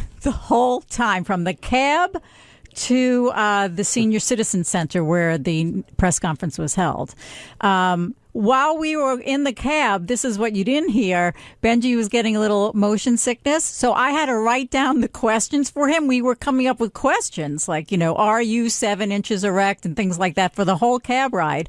And then we're on Ocean Parkway, and we don't know where we are. So Benji sticks his head out of the window to a young couple in a car and says, "Excuse me, which section of Brooklyn are we in?" And the couple yells out, "You're in Jewland." I mean, it was bizarre from the time we got in the cab all the way to the news conference. But the great Lisa's, so I said this to her before, anything you say, she's very sweet and she just cracks up at anything. You were funny. I was like, this cab is so yellow. And she just cracks up. No, you were funny because we were writing the questions. You're saying Lisa's a good audience? She's great. She's very sweet, and it was very nice to have her there. And also, he's a new camera guy. He's not allowed to talk, but Rob Martin, I think is his name. Rob. Why is he not allowed to talk? I don't know. He's not allowed to talk when he's on camera when he films you. Oh, right. He's like sort of the fly on the wall kind of thing. But he's our new. He was great. He then came too. you noticed that Benji was getting nervous. And then I got nervous because I was right behind him, because if they were tackling him and he was going down, I was going down with him because I was this close to him. But thankfully, the security guards, the cops were really nice. See, I feel bad for Wiener, even though he brought this all on himself. And if I would have lived in his district, I would have voted for him. And I sort of, like I said, I know him a little bit, which is weird because, when I was at Jimmy Fallon, he was walking by and he saw me and he stopped in the dressing room and said hello. I have a feeling he won't be saying hello to me anytime soon, which is, I'm sort of collateral damage. Just 2 weeks ago, or? No, when I did Jimmy Fallon. Oh, okay. Back in December. But I played hockey with him a couple times, and he's even emailed me a couple times. I'm pretty sure I'm on the shit list as collateral damage from you, but that's the part, that's what happens when you work on the show. You have his email? I do. But he's never texted me. I was going to send him a note several times during this just to say, hey, I'm sorry for what you're going through. And I just thought that, I don't know. It's sort of like about me, not about him. It's sort of ego. And I was like, he doesn't need to hear from, if Bill Clinton sends him a note, that's one thing. But he sent me a really nice note when my dad passed away. Sent me a really nice guy. Well, also him being, he's a fan of the show. This probably comes as even though it's happening to him, he has to expect it. But again, when you're a fan of the show, it's almost like you want to go, I'm a fan of the show. Don't fuck with me. But the thing is, I hope a part of him, if he has a sense of humor, realizes I don't think him tweeting. That's his business. Well, Benji, you saw the statement that Benji released. Benji's done way worse. Yeah, I don't think he's thinking about that though, Benji. No offense to you. I think he's thinking got about. a great build. Why not show it if you look? Yeah, I think it's hard to go home to your wife and go, honey, I was just texting. Steve Langford, I see you lingering over there. What's on your mind, John? I just don't understand how any reporter could complain about what Benji did at that news conference. Why is that? Because it was great material. Okay, so Steve, you used to work at what's the most, I don't want to use the word legitimate, but the most conservative news organization you ever worked for? I was a hostage at MSNBC for 2 so you're at years. MSNBC, and MSNBC sends you out to cover the story. Right. So if you're there to get tape of Wiener, does it bother you when this goes down, or do you think this is as good of a story? This is gold. This is.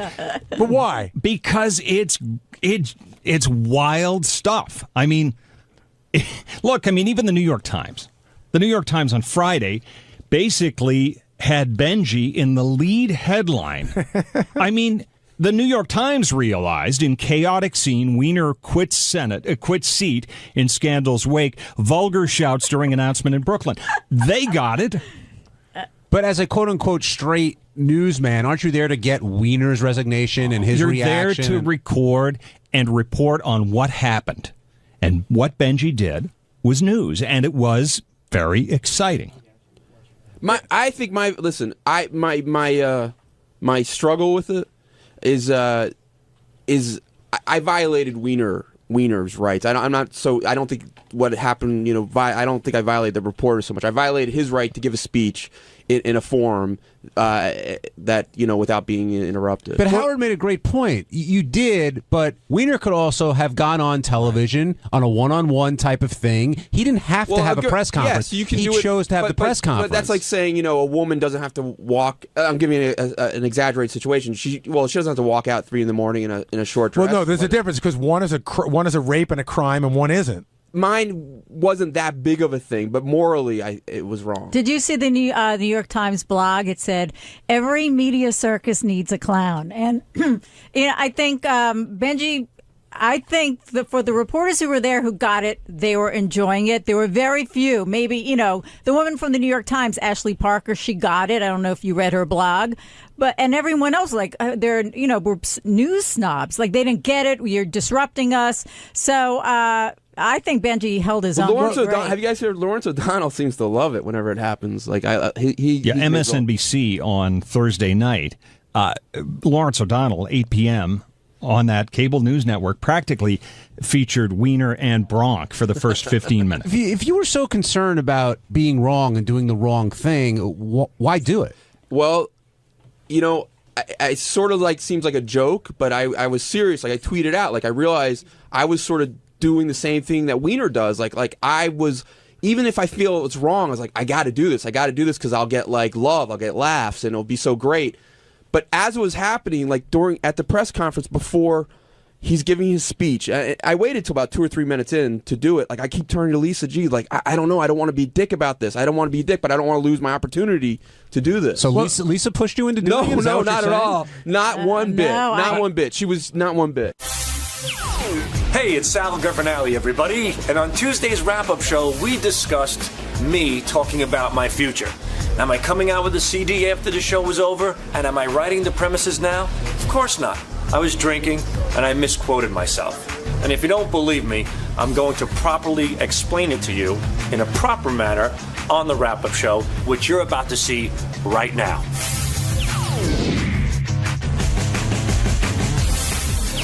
What I want to start off with, and the guys I know right now, they're in the middle of a prank call, but they are going to come down, is Sal and Richard. What happened was Sal and Richard were doing a meet and greet out in California. Now, I don't think they did any comedy. I don't think they did any performing. It was just literally spend some time with Richard and Sal, and believe me, that's well worth the money. Plenty of entertainment there. And when those guys are up in front of a crowd, Sal more so than Richard, I'd say, they'll always answer a question. They will never say, I don't know. They will never be at a loss for words. And Sal commented how and I want to make sure I get this right, they're personally working on premises for original prank calls after the Howard Stern show ends, which is basically saying we're taking all our good ideas and we're saving them, so when Howard hangs it up, we could put out a CD and do really well. And I don't think Sal, shockingly, realized what he was saying as he was saying it, and Howard pointed it out, and Sal said that he misquoted himself, which is a very difficult thing to do, and then explained how the present premises are for now, but the premises after Howard retires are for later. You know what, Ted? I think I pulled that. Would you hear clip number 1? It's news to me that all these premises are for after you retire, because we're using them now. Right. Well, that was the point I was trying to make. That was the point you were trying to make. Well, the present premises are for now, but the premises after you retire are for later. What? So there are premises. Premises will be written after you retire. That's what I would try to say, that once you retire, we're going to compile a list of premises and put together possibly. That's not what you said. I know. Well, that's where I fucked up. You really did, man. I mean, what happened to you in there? Story of my life. Well, did you hear the clip played back, with the clip that Howard played about what you said at the meet and greet? I put my fingers in my ears. I refused to listen. I just went, boo. But how did you find out about what you had said? And did you realize what was going to happen once Howard heard that clip? No, I had no idea. Because you're going to blame the alcohol? No, I mean, I was drunk, but I didn't put it together properly. That was the problem right there. I totally screwed up on how without sounding like my apology, how I presented what I wanted to say. And it was just messed up. What were you trying to say? The same thing I told Howard. What I was trying to say is that a lot of people asking me, what are you going to do once the show is over? What are you guys going to do? We really don't know. But a thought was that we could come out eventually with a prank call CD where we would put together a whole bunch of premises and whatnot and ideas, and we'd put them into gear, and then we'd make this CD. But you said you were working on, you said you had premises already. Right, and that's where Which I thought sounded very shady. I agree. No, I'm being serious. I agree with you 100%. I don't know if you're using shady based on last week, what Howard said. No, it's just shady, based on shady. What? I had a cough. So anyway, it did come across as shady, Sal. I agree 100%. But it's quite obvious and quite apparent that everything that I do, as we all know, as I work here, we're constantly thinking. We constantly have a think tank going. As a matter of fact, I was just applying a premise today with Richard Christie. We just did another Tradio prank call that we were in the process of doing. That's why I was a little late here. So yes, after the show's over, we have to come up with premises and then come up with a prank call. I should have said it that way, but I made it seem like I'm doing it at the moment, which makes no mistake. It makes no sense because I'm here for another 4.5 years. But what did you mean when you said I'm saving some premises for when Howard retires? What he said was he's personally working on premises. Personally working on premises. Right. Thank you. For original prank calls after the Howard Stern show. So how would you interpret that? Exactly how I said it. No, how would you interpret it if you heard it? I would interpret it the same way you did. Right. Like it sounds like it's present day. It didn't. You basically said I've got stuff. That's what it sounded like. That's why Howard got upset. And I don't blame him. And I would be upset too. John, do you have the other line? Sorry, but the thing is, what was the other line that he had? You need some water? Are you all right? Here? No, I'm okay. Yeah, I do need some water. That's one of his premises, a cough prank call. I liked it when they were called ideas or notions. Well, Sal did say he misquoted himself. And then later... This is the one I want to hear. He said, the present premises are for now, but the premises after Howard retires are for later. That's exactly it. What's there not to understand? Everything. Explain that sentence. The first problem is you're asking me to explain stuff that I said. Half of the time I don't know what the hell I'm talking about. That's the mistake right there. You were in deep backpedaling stockbroker mode when Howard got you on the ropes. I really wasn't because I knew it was being taped. I knew it was an open forum. I have nothing to hide. I just didn't present it properly. I could possibly not be doing something where I'm saving great ideas. Every idea I have, I present to the show. But we did have the discussion, Richard and I, that after the show's over, we will be writing and putting together, hopefully, a prank call CD. When you said it that night, did it even click in your head? Not one bit. So when you heard it this morning, you were like, holy shit. When Howard said Sal did this, did you say to yourself, I wonder what it was I said? Absolutely.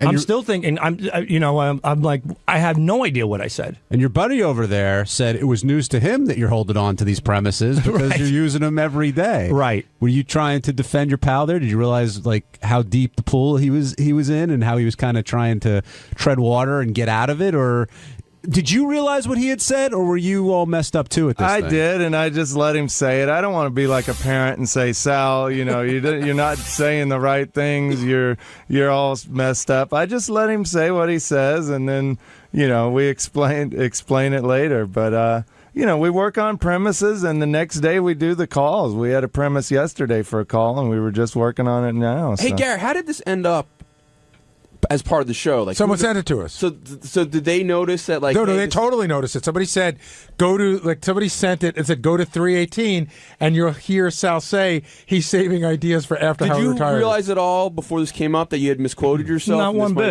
bit. Because there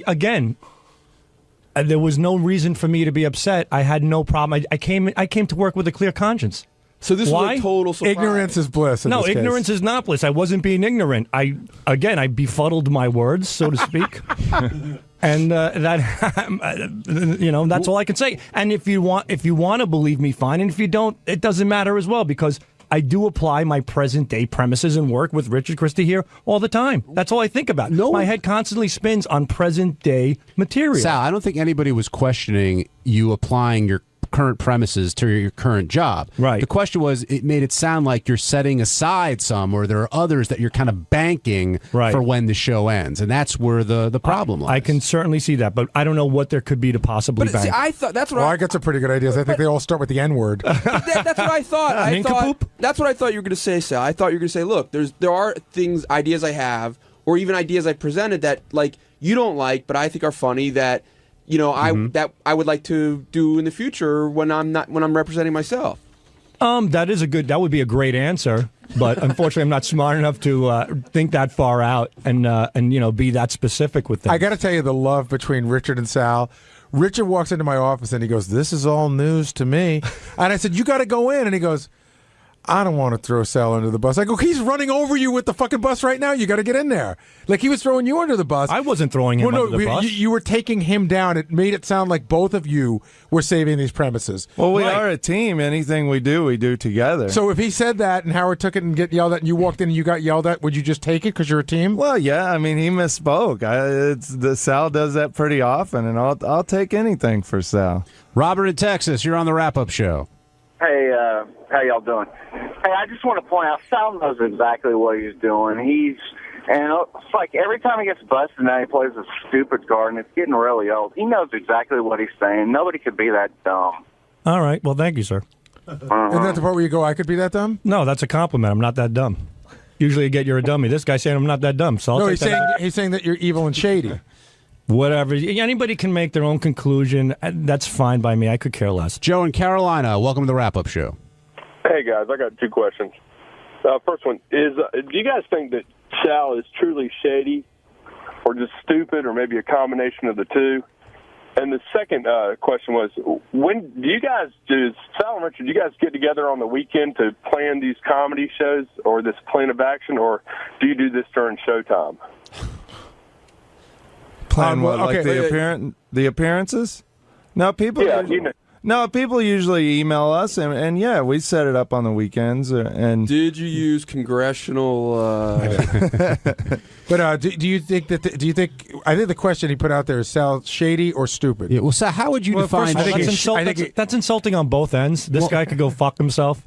I'm not neither shady nor stupid. I'm smart. You're stupid. I'm smart enough to get on this show. I'm smart enough to take care of my family. I think I'm very successful at what I do. Everything I've put my mind to, I have succeeded at in every single capacity. So there's the answer for as far as your stupid question is concerned. Because I didn't know that California at one point was a specific spot on the map. You know what? Take that map, shove it up your ass, and shit it through your fucking throat. I could care less. So there goes your stupidity answer. Answer the shady one. Shady? Take it any way you want. Am I shady? I don't think so. I've never done anything wrong. I went on this show. I said what I said. I told you what the answer was.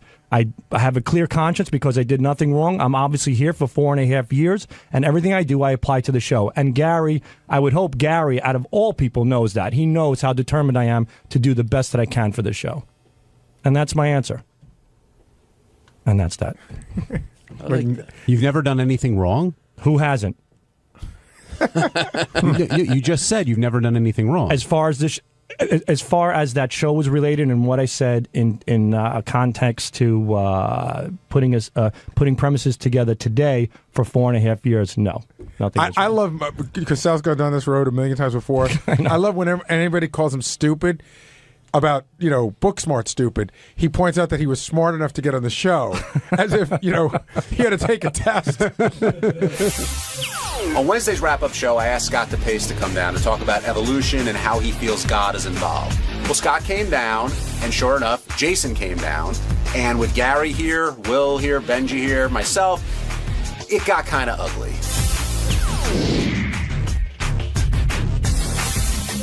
Of course, I can't forget Scott DePace saying he believes in evolution as long as God is involved somehow. But that's not possible, right? You're either a creationist or you believe in evolution.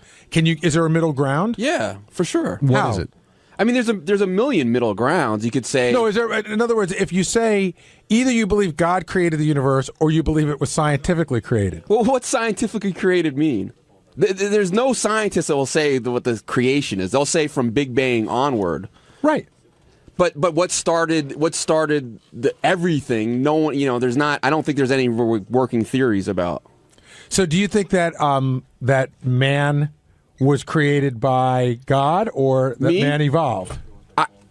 I think I could understand someone believing both. I don't have any. I asked what you thought. I don't have a definite belief. I'm really into the Sumerian belief that aliens came down and genetically changed apes. All right, Scott. Big vortex. Scott. Yes. Okay, so you believe Sumerian? You believe in evolution, but you also believe that God had something. I was confused by your explanation.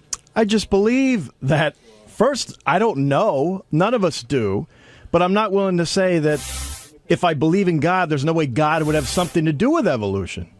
To me, they seem very obvious that if I believe in God and if it looks like there's evolution, well, maybe God had something to do with it. Right? That's confusing. right, Because I think they're separate. Do you believe in God? No. Okay, well, that's fine. Do you believe in God? I believe there's something out there, but I don't know if I would call it God. Yeah, I'm probably more with John. Well, a higher being of some sort. Fine. Not, If you don't, all I'm saying is I do believe in God, and I'm not here to defend my religion. I'm not going to say, but if I believe in God, then therefore to me, he could be in charge of anything that happens. He might not. He might. I don't know. So did God create evolution? Is that what you mean? Yes, that quite possibly could be what's going on. I don't know. But you said that you didn't believe that we... God, here he goes. Here he goes. The fat piece of shit. Go ahead. Wow, let him give him an... I told John specifically I was not interested in coming down I didn't know this. If Jason, and John, he said yes, but apparently God created he breaks fat his word. people too. And bald Apparently people. John breaks his word. And certainly dumb people. Well, You good, said now you didn't want Jason down here? John breaks his word. Stand next to me? Good, now we're all even. Jason, did I invite you down here? No, Will did. Yeah, and Scott, you're I believe breaking you your did word. because already Teddy, he went down and looked for me, and then he, in the same sentence, looked for Jason. That's not true. So he gets his marching orders from you. That's Teddy didn't. Oh, whatever. You believe whatever you want. But that's what I you saw do. it right in front of my eyes, you jerk off.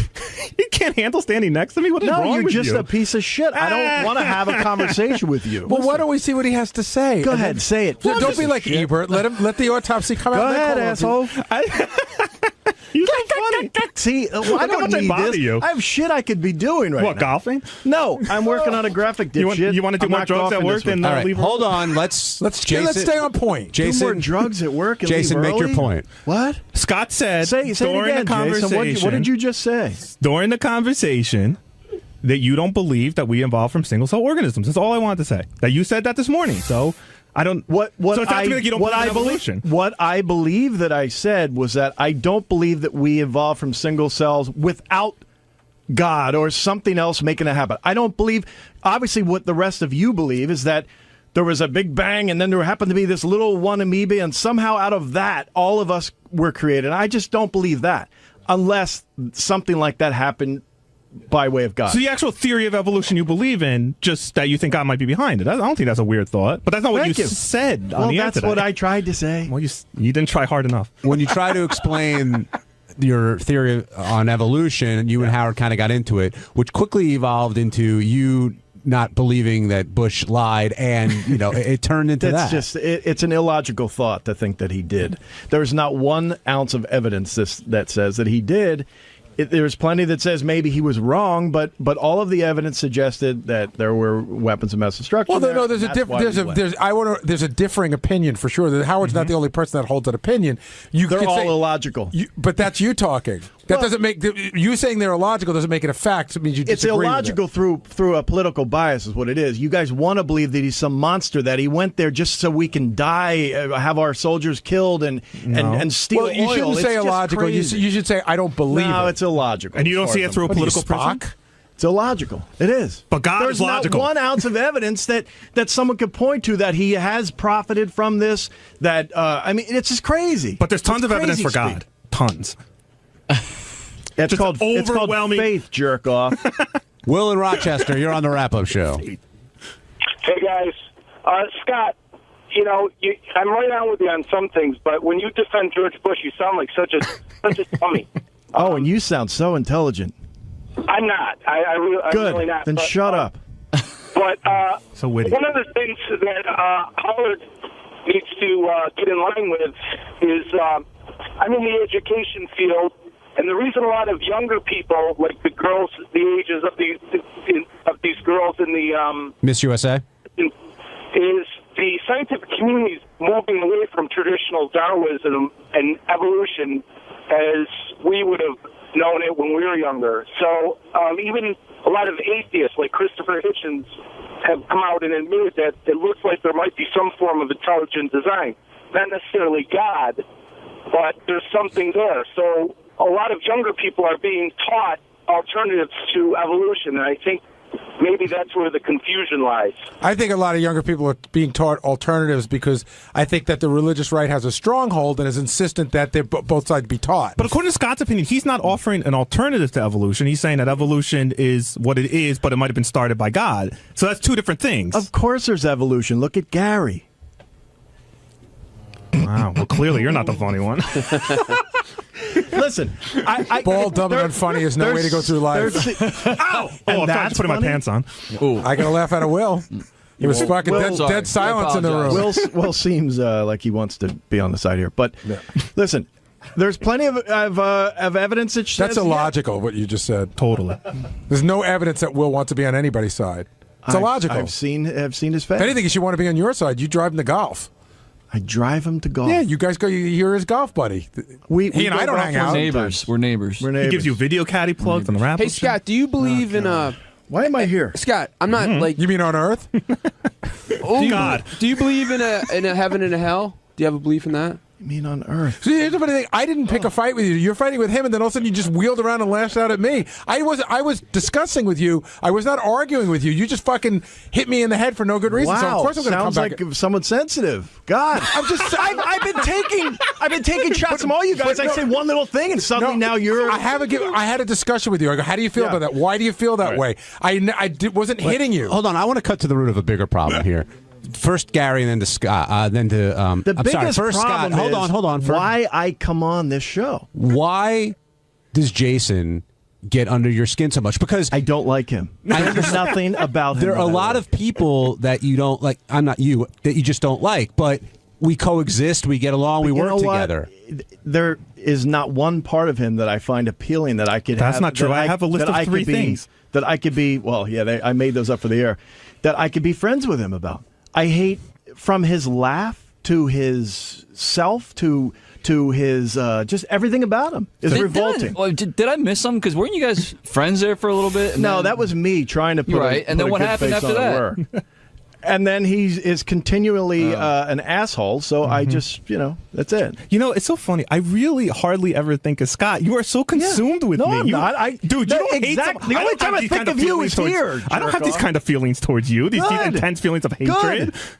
Why are you so passionate about me? Because obviously I'm a lot more likable than you are. Scott, I'm not joking around. I'm being serious. As someone that believes in God, like, do you at all look at Jason and say, "Wow, I have some love for him"? There's like God created him. We're all made in God's image, including me. Did God create Jason? I don't think so. God created me. That's evolution. To put me on Earth to fuck with you. And that's what I don't get, Scott. You're very funny. You're a reasonably intelligent guy. Okay, I'm very intelligent, John. You're a reasonably intelligent guy. Very intelligent. Okay. Very. You know, better than you. You know, Jason. My IQ was higher than yours. Yeah, you've proven yourself over the time. But anyway, you know, Jason's sole purpose is to tweak you and get under your skin and piss you off and interrupt and all the stuff that he's doing, and yet you're not evolved enough, if that's the right word, to block him out and move on. It's like walking into like a burning house. Like, you don't like doing it, so why do it? Why am I coming in here for no fucking reason? You've been saying it for the last 20 minutes.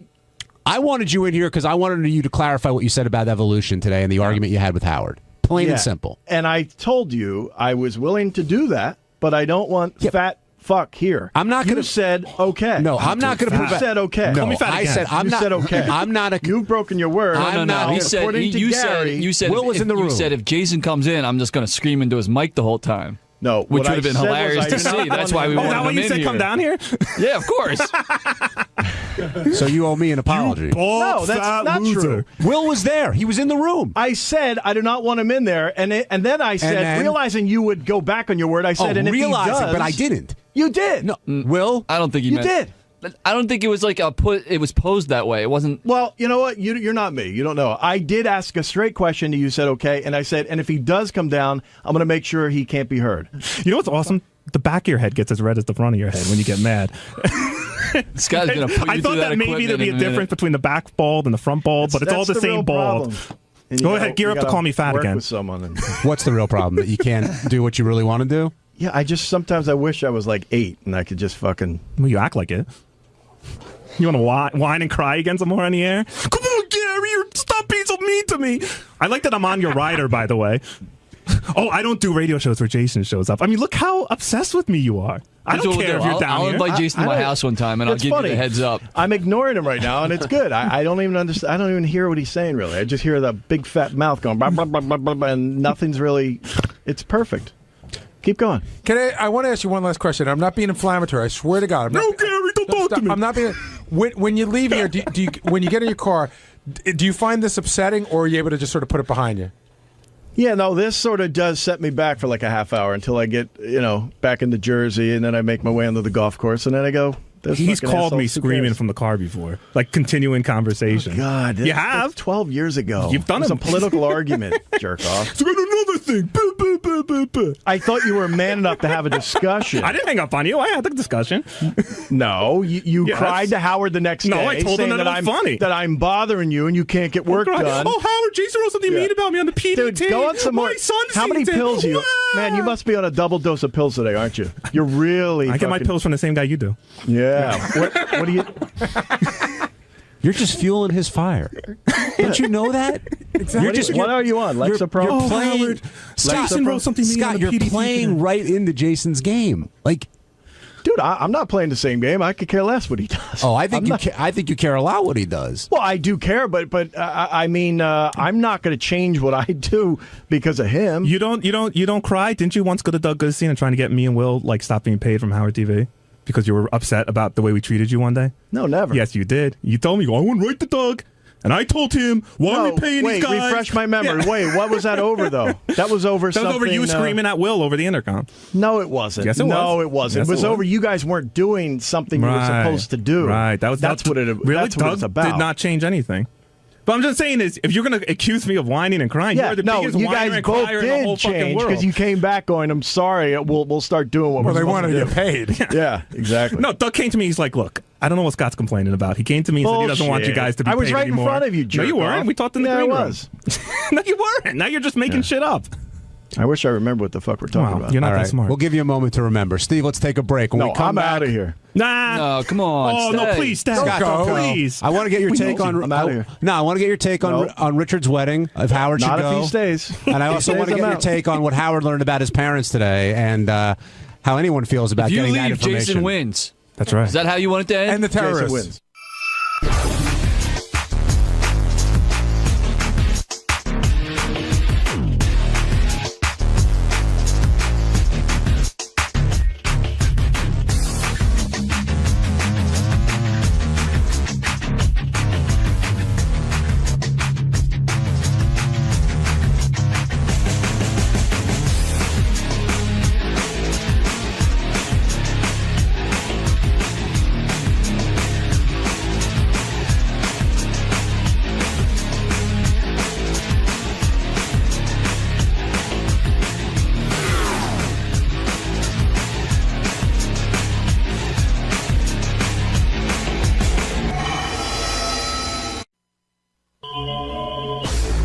He talks about how he met my mother. He goes, she lived very close. If she had lived in the Bronx, I would not have gone out with her. I go, who the fuck was looking for you? I don't think he ever had a date before my mother. Honestly, I've never even heard him getting laid. I don't even think he got Now laid. he's got all this. If she Yeah. was in the Bronx, he'd have made a beeline to the Bronx. How would I get there? Look, I was working for Symphony Sid, late radio. I mean, I couldn't see her.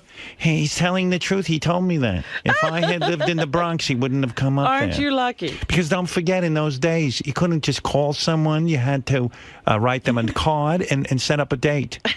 And he came over. He was did. really write a card? Oh, my goodness. Of course. A card? Of course. That's We didn't have amazing. phones. We had a phone, but you couldn't afford it. We didn't have that kind of money, so he would come over. And if she had lived anywhere else, I would not have gone out with her. Oh, That so would be your it. mother would have been somebody totally different. Yeah, like- Whoever lived where your mother lived. Like he was some kind of stud. I think if she lived in Alaska, he would have gone to get laid. I don't think my old man was getting laid. I'm getting a dog sled. There's a girl here who wants to get laid. She wants me. What a gamble, too. I mean, he did not. My mother is such a fucking prude. She did not put out for him until they got married. Wow. Oh, they didn't bang.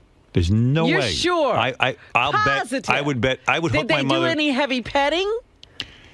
You mean touch my breasts? Yes. Absolutely not. Are you And think my that? nipple? She was probably a hot tamale. Oh, please. It's really weird. Like, my parents don't talk much with me, and I don't talk much about anything Yeah. real, but there was always this one picture of my mother where she looked so beautiful. She was a young woman, was when my father was dating her. And you think she didn't? She had on a low-cut top, and she looks like he must have taken her out to dinner there at somebody's wedding, and her big titties were sticking And out. you And I don't go, see any hickeys or anything. no, but I see my mother. I see my mother that she looked sexual that night, and she looked pretty and all that. She wanted it.